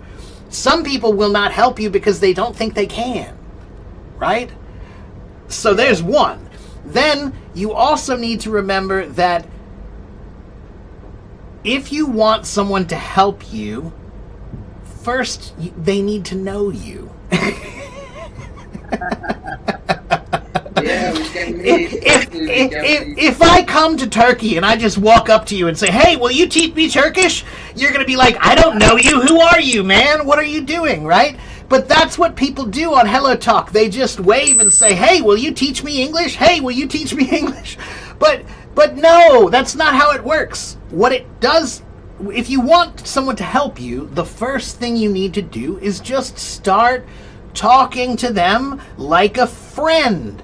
Make a friend first. And that's hard. That's why a lot of people quit HelloTalk, because making a friend is not easy. It's hard to do, right? It requires a lot of time and effort to make a friend, but that is why we value friends. We value them, right? So that's what you have to do is first talk to them and say, "Hi, I read your profile. I see you like music. I like music too. What's your favorite band? I read your profile. I see you like cooking. I like cooking too. Have you ever tried a Turkish kebab? I read your profile. I see you like sports. I like sports too. Who's your favorite player?" Something like that. Maybe they will reply. But if you just say, "Hi, will you teach me English?" they are not going to reply to that. You know? I've been learning English for over 1 year from Open English. I'm in the second year on Open English, but I don't feel like to pay anymore because I don't want to pay anymore. Okay. That's why I need a really serious language partner like me that can improve their English. Okay, but it doesn't sound like you want a language partner. It kind of sounds like you want a free teacher. Yeah, it would be great. Well, it would be great, but I'm sorry, but you cannot respect teachers and also ask them to do it for free. You know, you can't say, "Hey, I think you are so great, but I'm not going to pay you." You know, like you can't say that. It doesn't work that way, right? So you just need to remember that most of the people on HelloTalk, 99% of the people on HelloTalk are just regular people. Less than 10% of them will really be helpful for learning. If you really want to ask questions and if you really want them to correct you, 90% of them will not be good for that. 10% maybe could be helpful. But people are busy, right? They have family, they have friends, they have jobs, they have things to do. So that's why I'm telling you that there is only one way to really get what you're looking for. And that is if you are willing to take the time to develop a relationship with someone so that it's worth it for them. To give you their time, right? If you build a friendship with them, then they will feel like, Omar is worth it. I want to show up for him. I want to help him. He's a cool guy. I want to help him. But that doesn't happen right away. You have to make them realize you're a cool guy. You have to talk to them. You have to help them. That's the other thing is, if you want someone to help you, there's one very good way to do that. Offer to help them first. If you offer your help first in some way, now you're being more humble. You're trying to say, how can I help you? What can I do for you? Right? And maybe they don't want to learn Turkish because Turkish is not that popular, right? It's only some people want to learn Turkish for some reasons, right? But you can say, okay, well, maybe you don't want to know about Turkish language, but I can tell you about Turkish food. I can tell you about Turkish culture. Or maybe you're going to take a vacation to Istanbul and I can tell you where you should go or what you should do, right? Offer something to them, right? Before you ask, offer. You know? But I'm also very busy. I have also my family. I work almost 10 hours per day. Yeah. I'm only available on the evenings because I don't have much spare time. I need to hurry. Okay, I understand that. I want to make time with my wife. I want to watch a series or film Sure. on the evenings, but Yeah. also I want to study English at these times. Okay, Only 1 hour per day. okay. So here's what I will tell you. What I will tell you is you came to the right place. All right?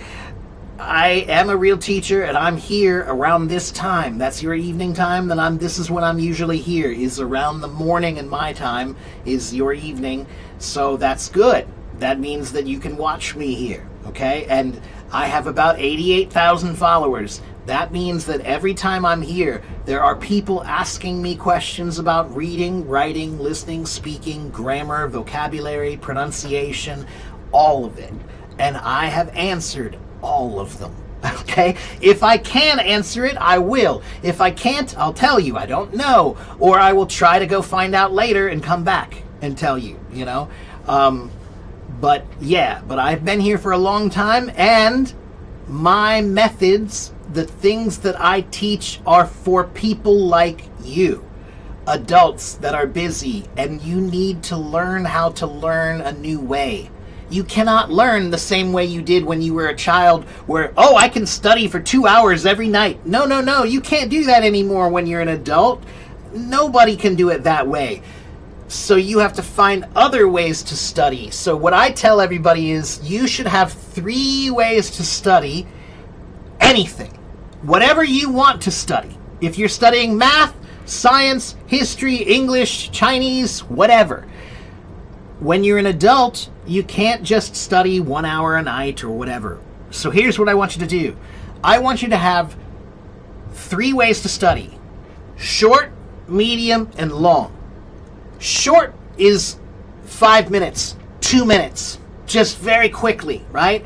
But I want you to do that at least 3 or 5 times per day. 3, 4, 5 times per day. I want you to stop and just for 2 minutes or 5 minutes, use an app or something just to learn something quickly, right? So that means 3 to 5 times every day, you're just doing 2 minutes or 5 minutes of studying, okay? Then there's the medium study time. That's between 20 minutes to 30 minutes, okay? 15, 20, 30 minutes, okay? Not too long, but maybe you can go online and read a short story or take a quick quiz or something like that, play some games for a few minutes. Then I want you to do that 2 times per day. 2 times per day, you find 20 minutes, 15 minutes. Then 1 time per day, you try to do an hour or more. Okay, if you find that hour, if you have an hour, fine. You can sit down and try to do something for an hour. If you do that, and you also use my other ideas, which is when you're an adult, you have to make learning part of your lifestyle. It can't be just something you do for an hour a day. It has to be always happening. And language is the best for this, because language is everywhere. It's always happening, so you can practice it anytime. When you're working, you can still practice language. When you're with your family, you can still practice language. When you're doing whatever, you can still practice language, because language is involved in everything, right? Yeah. So that's what you have to do, is make language learning more of a lifestyle. Okay, and be creative. Find creative ways to make everything you do something you can learn from. So if you're at work and you're doing something at work, can you stop for a minute and say, just like, how do I say that in English? Or do I know that word in English? Right? Can you just make it a learning moment? Just quickly, Yeah. you know? Especially when I'm available at work. I usually try to read an articles. Okay, that's good. Now, let me give you another article I have here. So I have 3 articles on my blog that I'm going to give you, okay? One is about how to think in English. So that's this one, right? I'll give everybody that one again.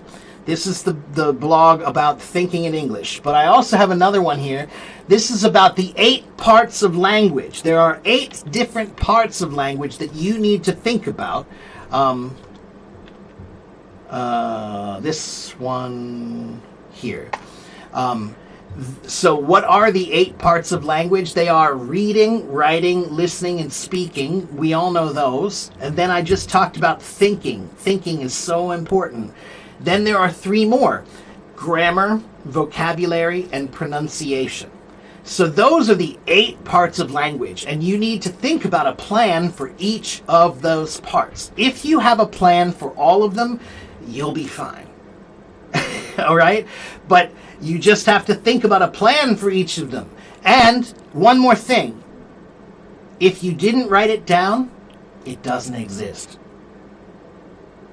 When it comes to a plan must be written down. If it's just in your head, it's all what we call BS. Do you know what BS means? No, I don't know. Bullshit. All right? So if it's not written down, it's BS. All right? Write it down. You have to write it down. All right? That's plans are not plans unless they're written. All right? So those are the 8 parts. Then there's one more article I want to give you. Let's see, which one do I want to give you?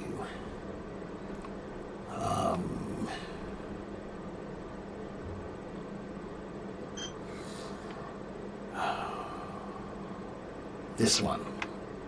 How to learn vocabulary. There's people who are trying to learn vocabulary, they have so much trouble because they don't have a system.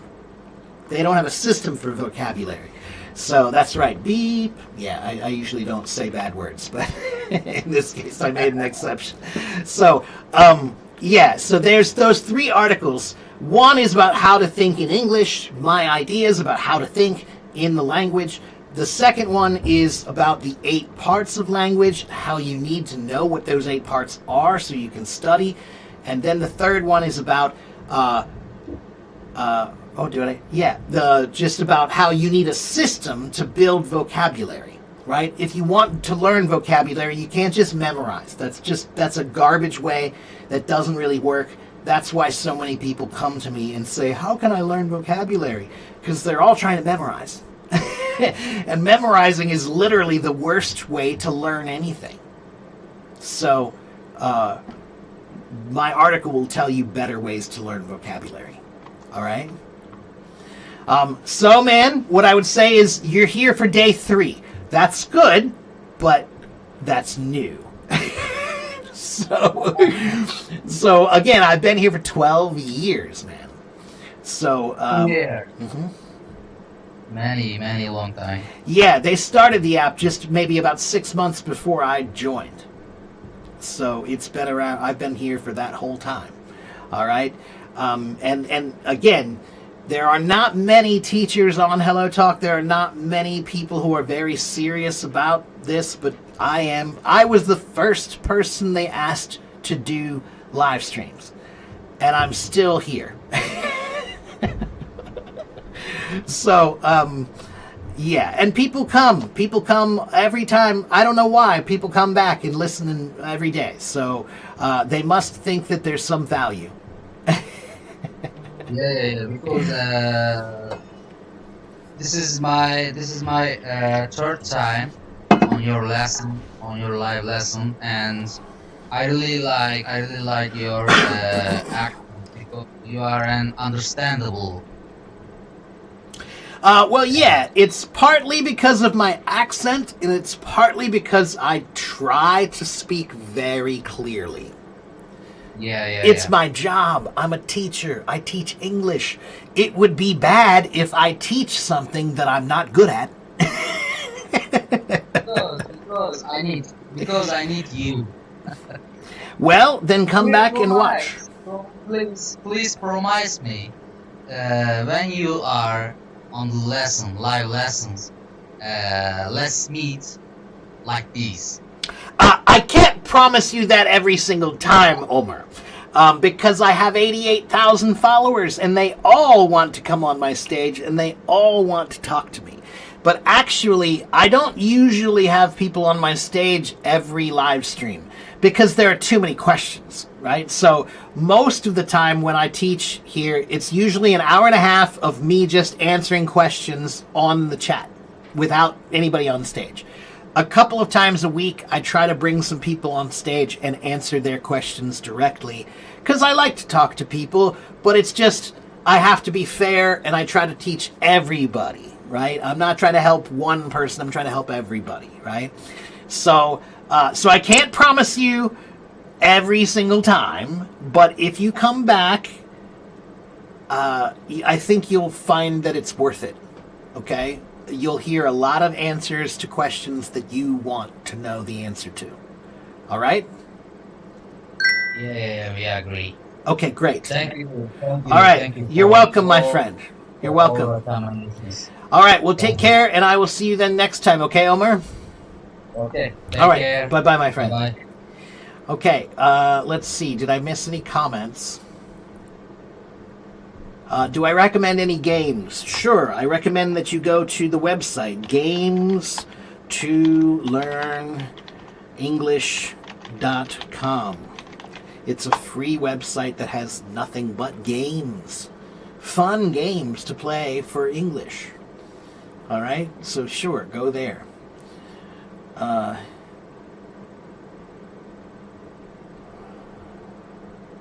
Yes, those are free of cost.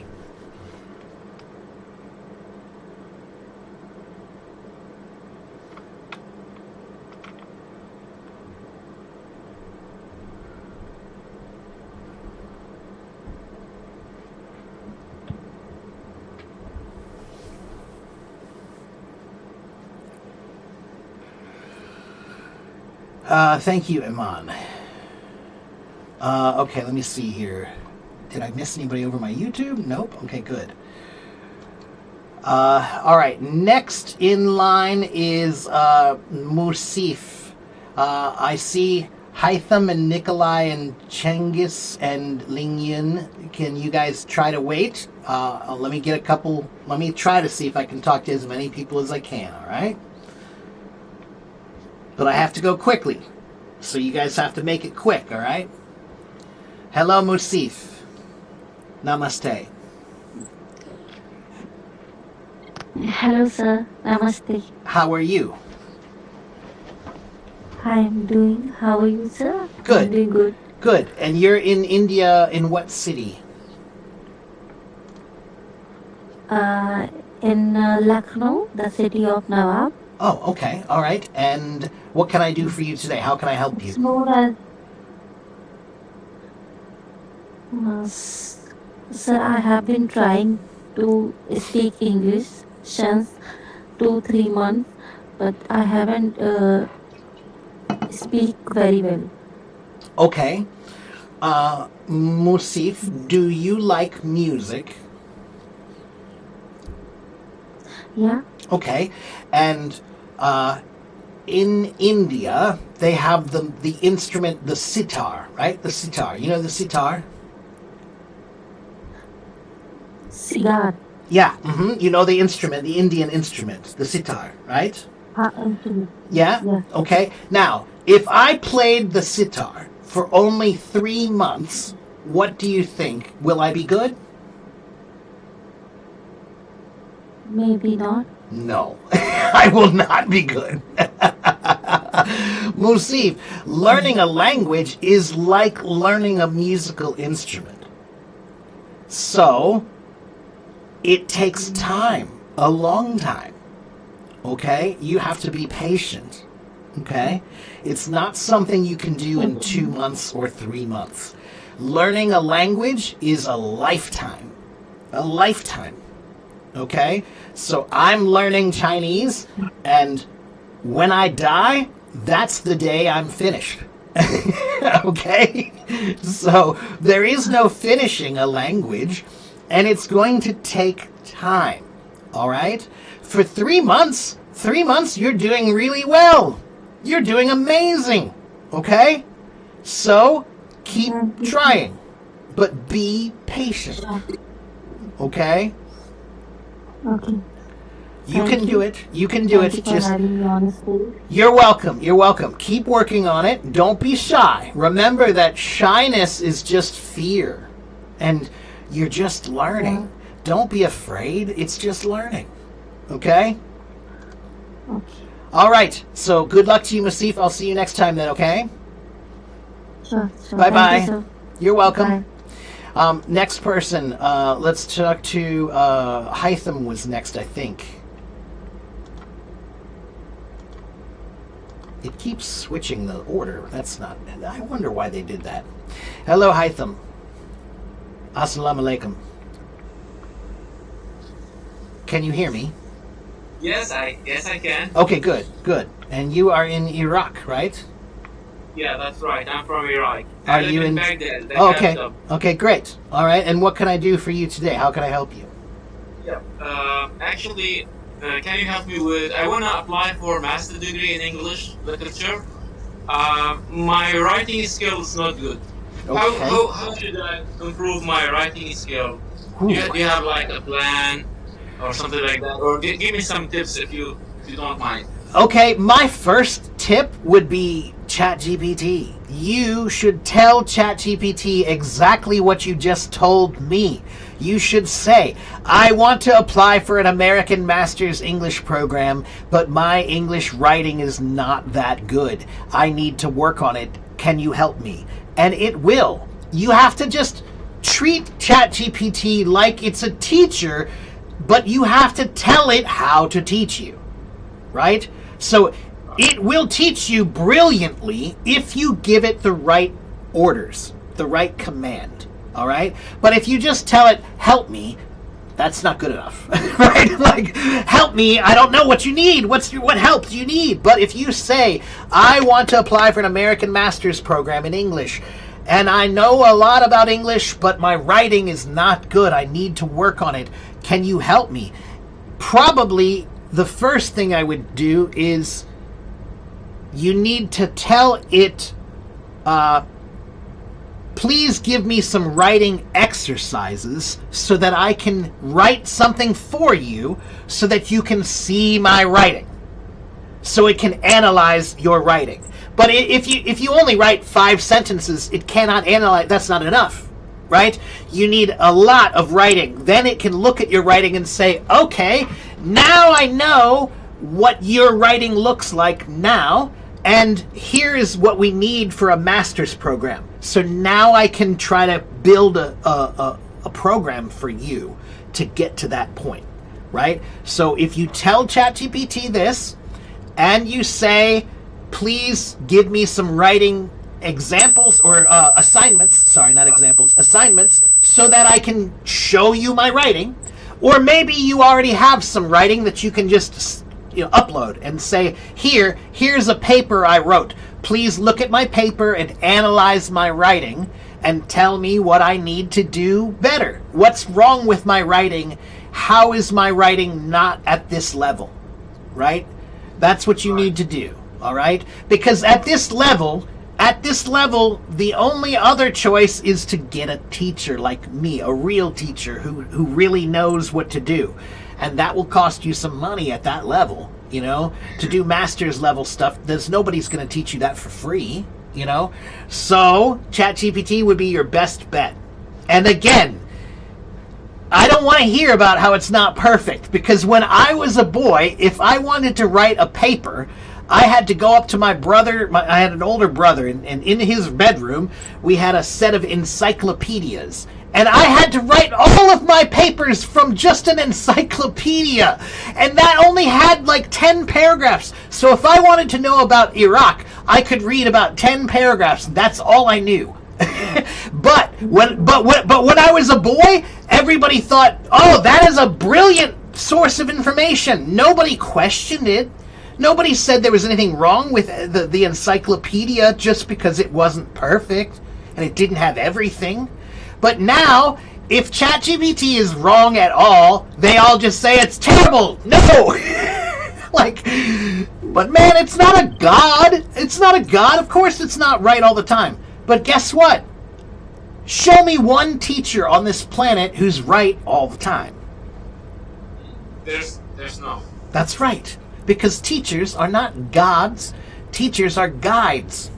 Yep. So that's why I'm saying, look, ChatGPT is not a god, but it is a guide, and it's a pretty good guide. So use it. Use it. Is it perfect? No. But it's better than anything else you have. And compared to when I was a boy and I had to go up to my brother's room to read just a few paragraphs, come on. ChatGPT is an amazing source of information. Who cares if it's not perfect? It's amazing. Especially for free. Yeah. Especially for free. That's exactly right. Okay, so you sound good, Hytham. I think you just need to really sit down with ChatGPT and talk to it. And remember, the more you talk to it, the more it will learn about you and help you more specifically, right? So the longer you engage with it, the more it knows you, the more it can help you specifically, all right?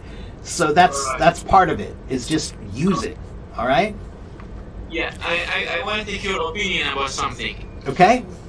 Yeah, I'm gonna apply for master degree for English language. Mm-hmm. I have two options. One option, I can apply for linguistic. The another option for literature. Which one you suggest to me to complete, to finish? Wow. I'm going to probably say linguistics, because I think that linguistics might have more value in the workplace.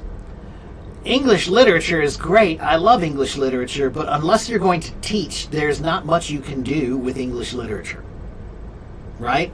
So if you want to teach it, then that's great. Then do that. But if you're trying to do any other kind of work, or if you want to have a degree that has more value economically, then I would say linguistics is more valued in general. Linguistics might have some new value. I think that maybe there could be a new field of linguistics coming out soon because of AI. Because language is so important to AI. Like I just said, ChatGPT is only as good as your language. So if you can use language well, then it can do things for you. But if you don't know the language well, then it can't, because you don't know how to ask it the right way. Right? That's why language is so important. It's powerful. If you know the right words, you get the right answer.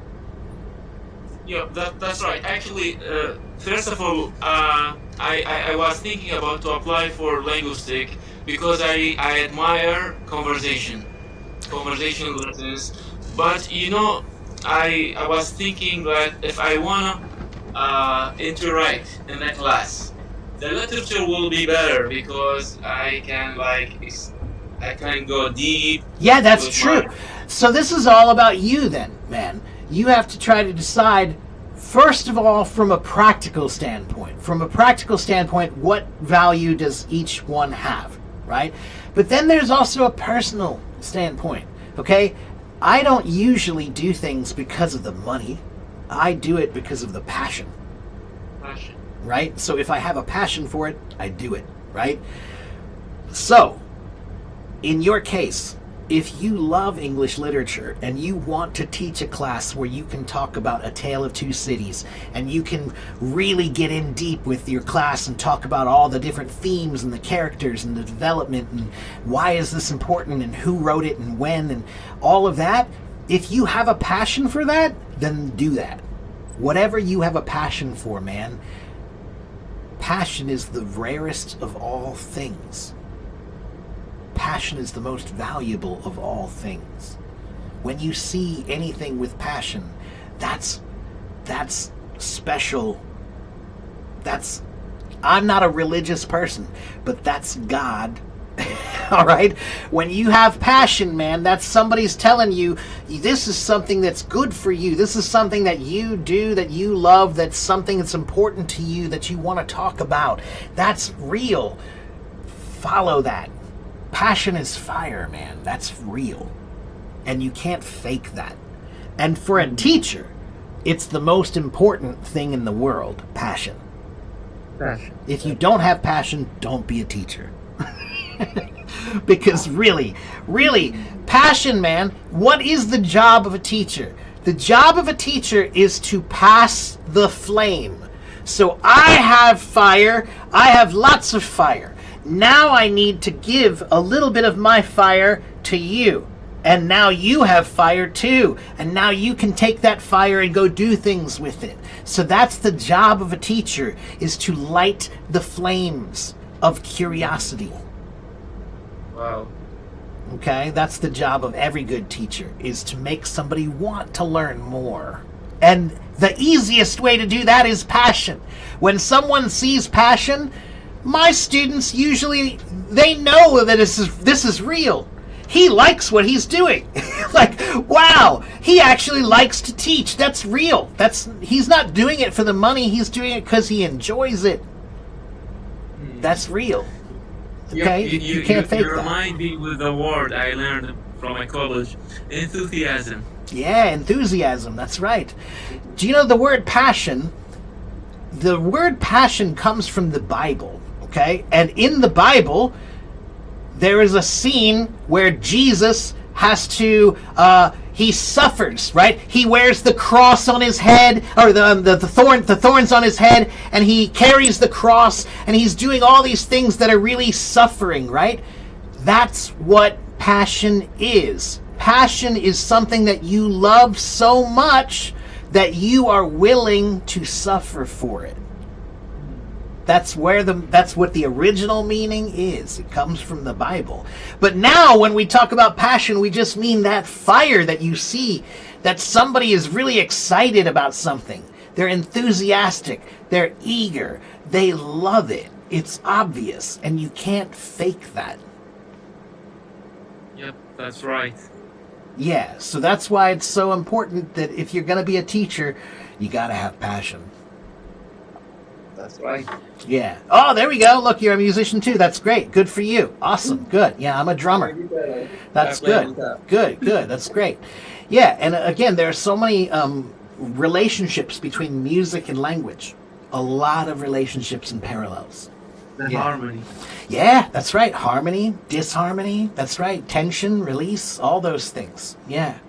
All right. Well, Hytham, it was great to talk to you, my friend. Good luck to you with both of your, you trying to figure out what you're going to do with whether it's going to be literature or linguistics. Both would be fine, but do what you really care about the most, I think is the best thing. Especially these days, right? Because these days, everything is a gamble. The world is all crazy right now. There is nothing that's normal anymore. So to be honest with you, trying to think about everything like it's normal, oh, I'm going to do the normal thing. I'm just going to do the easy thing that's not a risk. Why? Why do that? Because everything is a gamble now.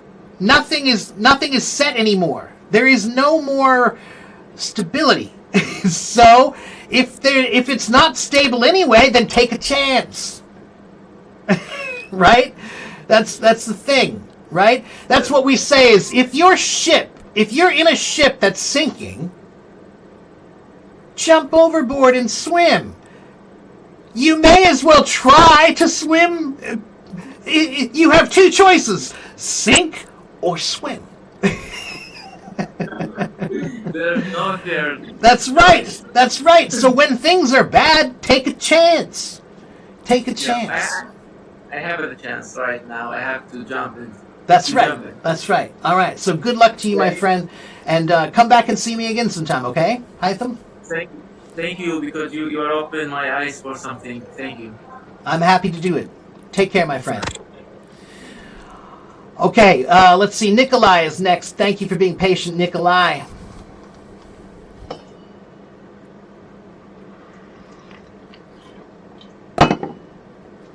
Hello. Hello, Nikolai. I can't speak. Privyet. And you're in Russia. Where are you? In Moscow, St. Petersburg, Vladivostok? Where? St. Petersburg. Oh, okay, cool. I have a few friends there, actually. Okay, and how can I help you today? What can I do for you? I don't know. Maybe it is more my problem inside my body. I have vertigo. I have both of illness. Why I started to study English? It was 2 years ago. I started to very distract all my body, suffer from my pain, pressure, or was a red ear. I don't know how to say. My whole body distract. From studying English? No, when I start, I can sit maybe 5 minutes on my chair. It's not possible. I'm suffering and it was difficult for me to study. Now I can more easy, but I have now a little problems with my health. And when I want to study, it's not possible, but I need. Because I want to change my profession, and I can really believe if I to try maybe 4 years to study English, I can to become a teacher maybe. Okay. In English. Okay. So, does this feeling happen to you any other time when you're studying anything else or doing anything else? It depends maybe on weather or when I have it free time, because I work 3 days I work free, I relax and I have day off. And I work 12 hours, but I can't change my profession because I don't have education for anything when I can work and good salary for me. And I remember when I was at hospital, my doctor say, you need to go away from your work. And he was a little shocked because I don't have a profession when I don't have possibility to using physical activity. Right. Only your mind. Right. And I started thinking what I like, what I can, and I to start using literature to write in a different social platform in Russia languages, but it is not for me. And I don't know, when I start to program a computer, I understand I need English, and after it I understand I really like English. I really like in different languages. It is my passion, how you say in the Frisian person was here. And sometimes I'm not lazy, but I don't have the power to do it when I am feeling very well. Ah, okay. When I So feel very well, I don't want to study. let me But ask you I this, want to Nikolai. have a short time. When you study, how do you study? Is it like really intense? Like, I'm going to read this or I'm going to, what are you doing when you're studying? How are you studying? I pay now private school I go. I use education. I don't know how to say. I got education. Okay, I go to school. Hmm. I go to school and to try using homework, not doing homework, anything exercise. GPT is very well for writing. Sure. I agree with you. It is Yeah. very well. I like it. When first year I study, I never think of GPT. It is really. Yeah, it's great. I think it is Yeah. great. You readily or your result every time. That's right. But Yeah. pronounce it is very difficult for me. Yeah, those can be hard. So here's what I would say, Nikolai, is your problem seems like a difficult one. You might want to talk to Vadim. You see Vadim here in the chat? Vadim is a doctor. And he's in St. Petersburg, I think, too. If I remember, right, Vadim's in St. Petersburg, and he's a doctor, and he's Russian. He might be able to help you more with the medical problems that you're having. But my thought is maybe you need to try to do some kind of studying that's not so stressful or not so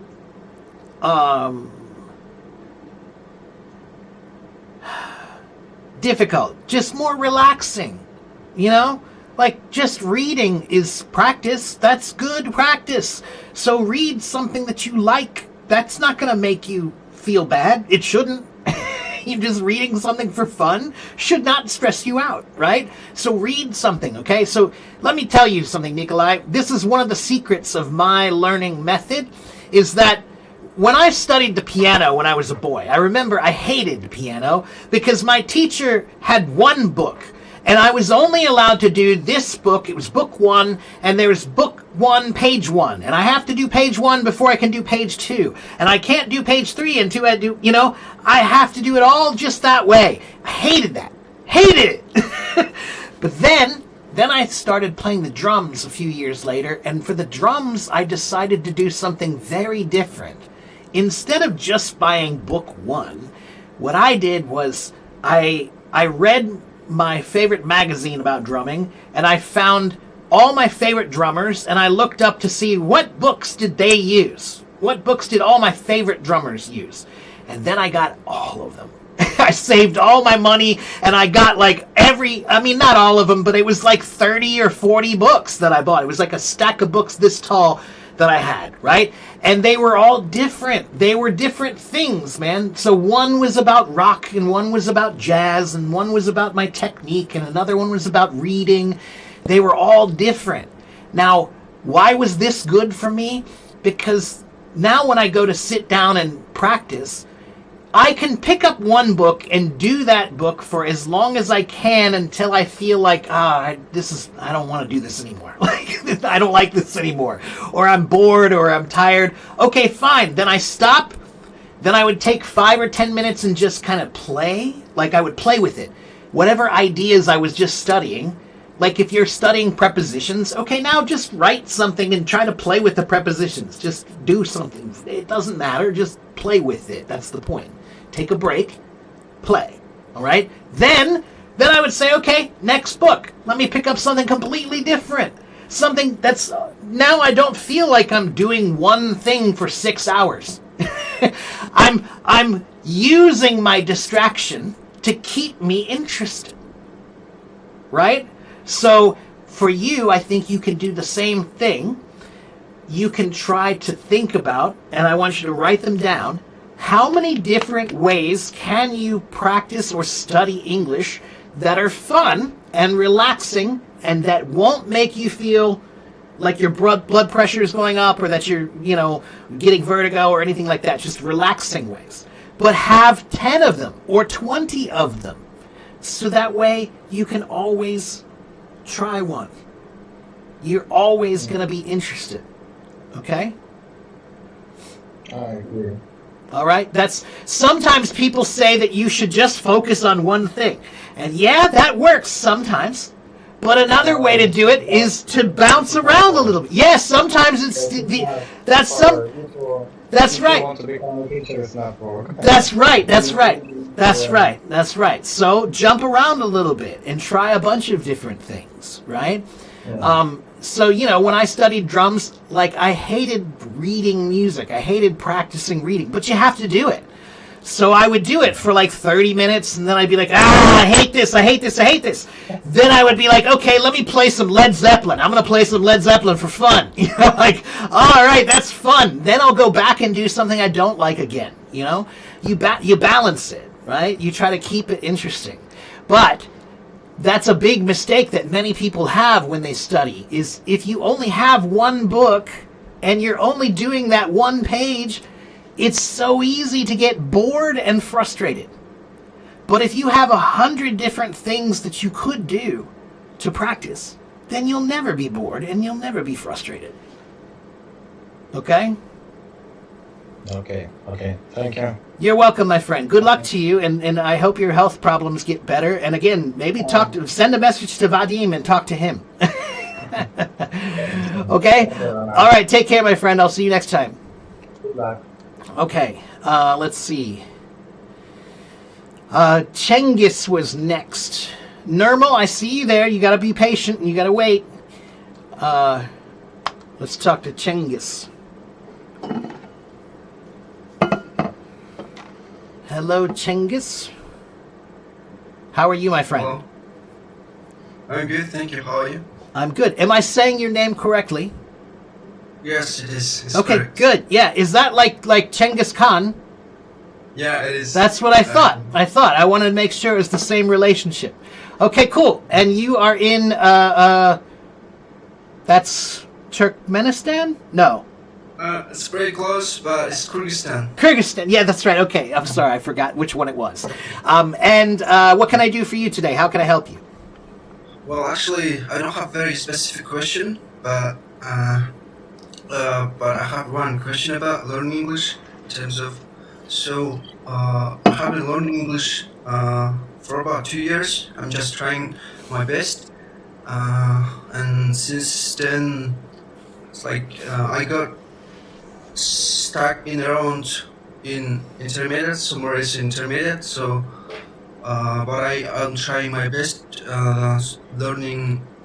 It's like trying to learn diverse methods by listening podcasts most of the time and watching some movies with subtitles on. Okay. I can't see my progress anymore.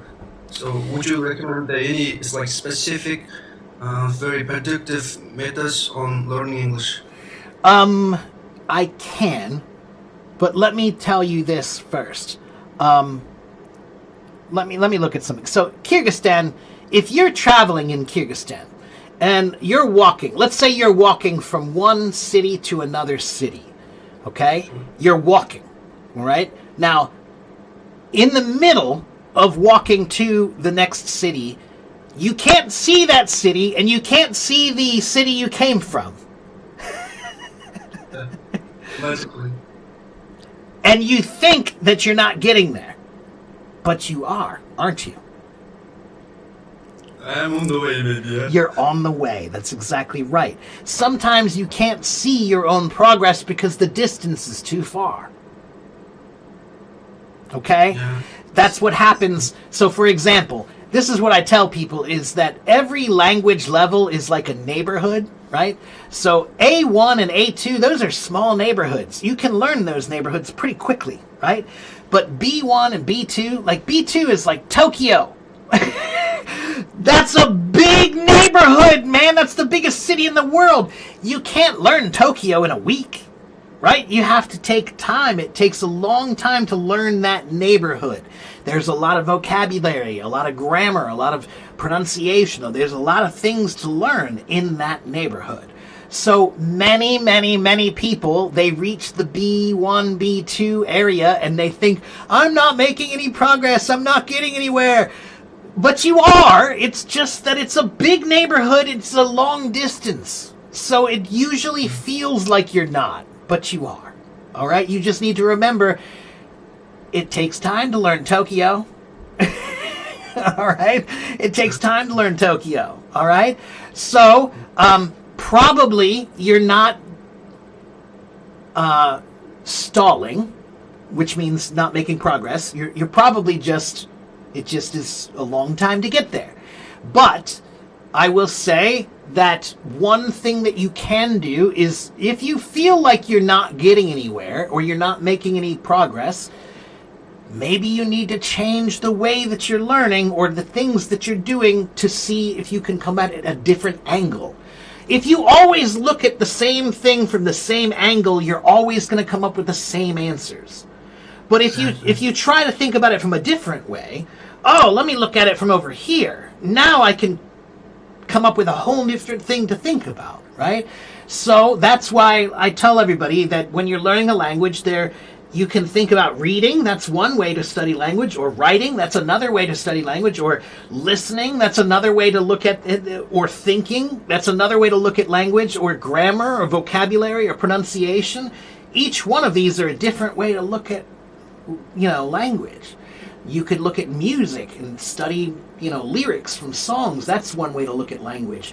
You can read books, you can read articles, you can read journals, there are so many ways. So that's what I want you to do, is look at what you've been doing and think about, are there some ways I can change it up maybe a little bit to make it fresh again and come at it from a different angle, right?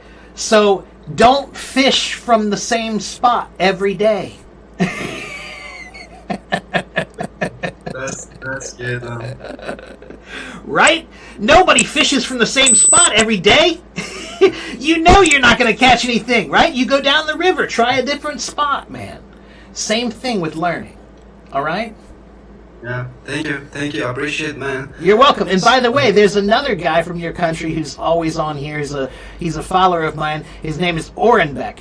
And his English is also really, really good. I think the two of you should talk to each other. If you try to find Orenbeck, are you here by chance? Let me just look and see. No, he's actually my brother. Oh, you're kidding me. Oh, that's great. He's my brother.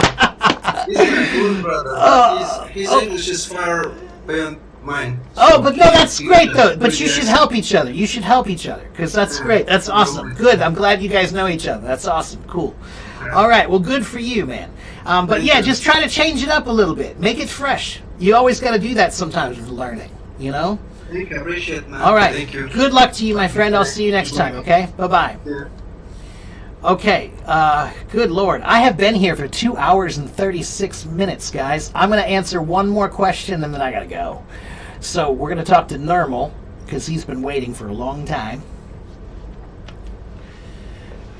What a plot twist indeed. Yeah. He looked like him too. I was like, wow, you look like Orenbeck. I was like, you even look kind of like him.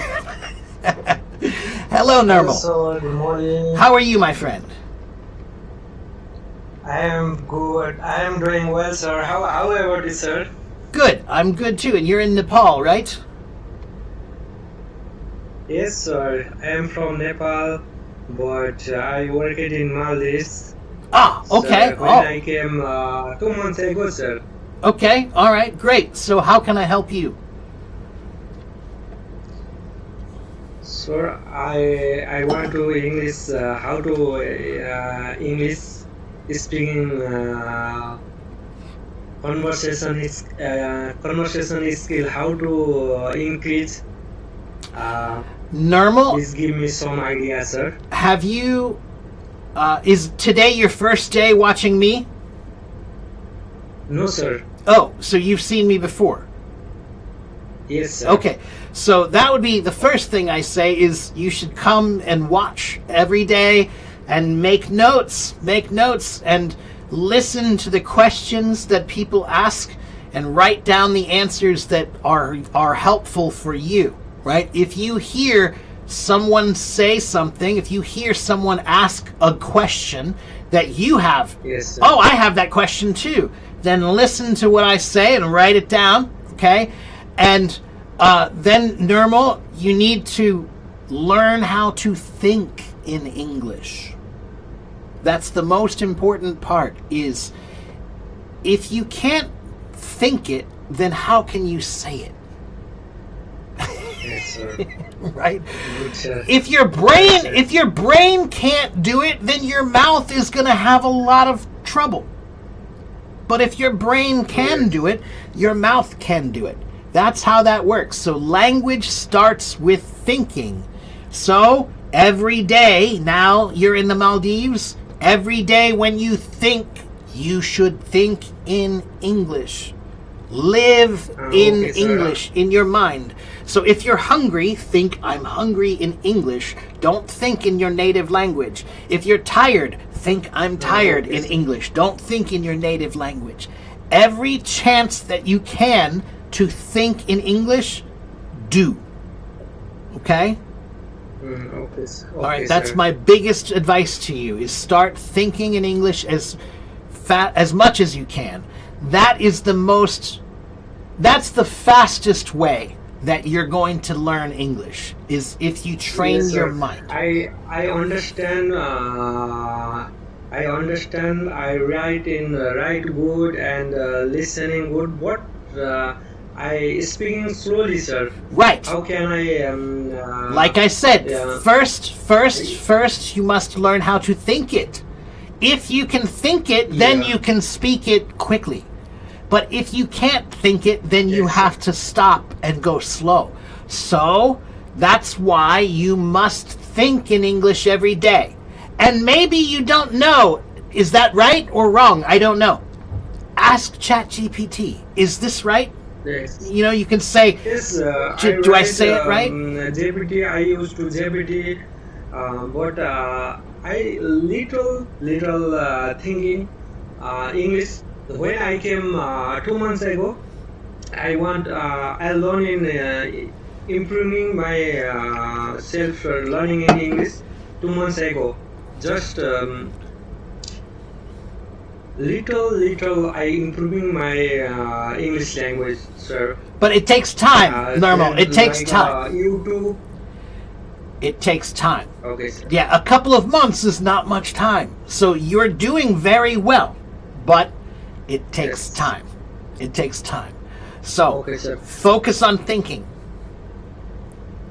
Okay? Okay, sir. Thank you so much. You're sir. welcome. You're welcome. And come here and watch. I'm here Monday through Friday. Monday, Tuesday, Wednesday, Thursday, Friday. I'm usually here teaching. Okay? Yes. Okay, sir. All right. Well, good luck to you, Nirmal, Uh, and I'll see you next time then, okay? Okay, sir. I want to some question. Oh. Vocabulary is your YouTube channel is subscribe me. How to I want to vocabulary, sir. Okay. Your YouTube channel is already This article that I just gave you right there, that article, that's Yes, my sir. blog. I wrote that article. It's about vocabulary, how to learn vocabulary. Read that article. If it's hard for you, if that's too difficult, ask ChatGPT to help you. Okay? You can copy the article Okay, sir. into ChatGPT and say, please help me understand this article. My English is very basic. Just tell ChatGPT, my sir. English is very simple. Please help me understand this article. Okay? That's one Okay, article. sir. Let me give you, there are 3 articles that you can read. That one is one. Then there's this one here. This is an article about how to think in English. If you want to learn how to think in English, read that article. And then I have one more article. It is here. It's about the 8 parts of language. Okay, so read those 3 articles there. Okay, and here is my YouTube channel, everybody. If you want to go to my YouTube channel, that's my YouTube channel. And I also have a website, and on my website there are many, many, many free resources to study English. If you want to study English, almost everything you need is on my website for free. Okay, and I also have a blog, and there is my blog. Okay? Okay, sir. All right. Thank Well, you so much, sir. you're welcome, Nirmal. Good luck to you, and come back and see me again sometime, okay? Okay, sir. Have you wonderful day, sir. All right, take care, my friend. Bye-bye. Okay, bye-bye. Okay, guys, I have been here for 2 hours and 43 minutes. That's way too long. That's way too long. I've been here for too long today. I'm usually only here for an hour and a half. So I've gone an hour and 15 minutes longer than that. Yeah, anyway. Okay, guys, that's going to be it for me today. I hope you guys enjoyed it. Come back and see me again. I'm usually here Monday through Friday around morning time in America. Okay, New York City morning time. That's when I'm usually here. All right. Remo, you're a little bit late, Remo, but come back and see me again tomorrow. Okay, Remo? All right. Have a good morning, guys. Have a good afternoon. Have a good evening, and I'll see you guys next time.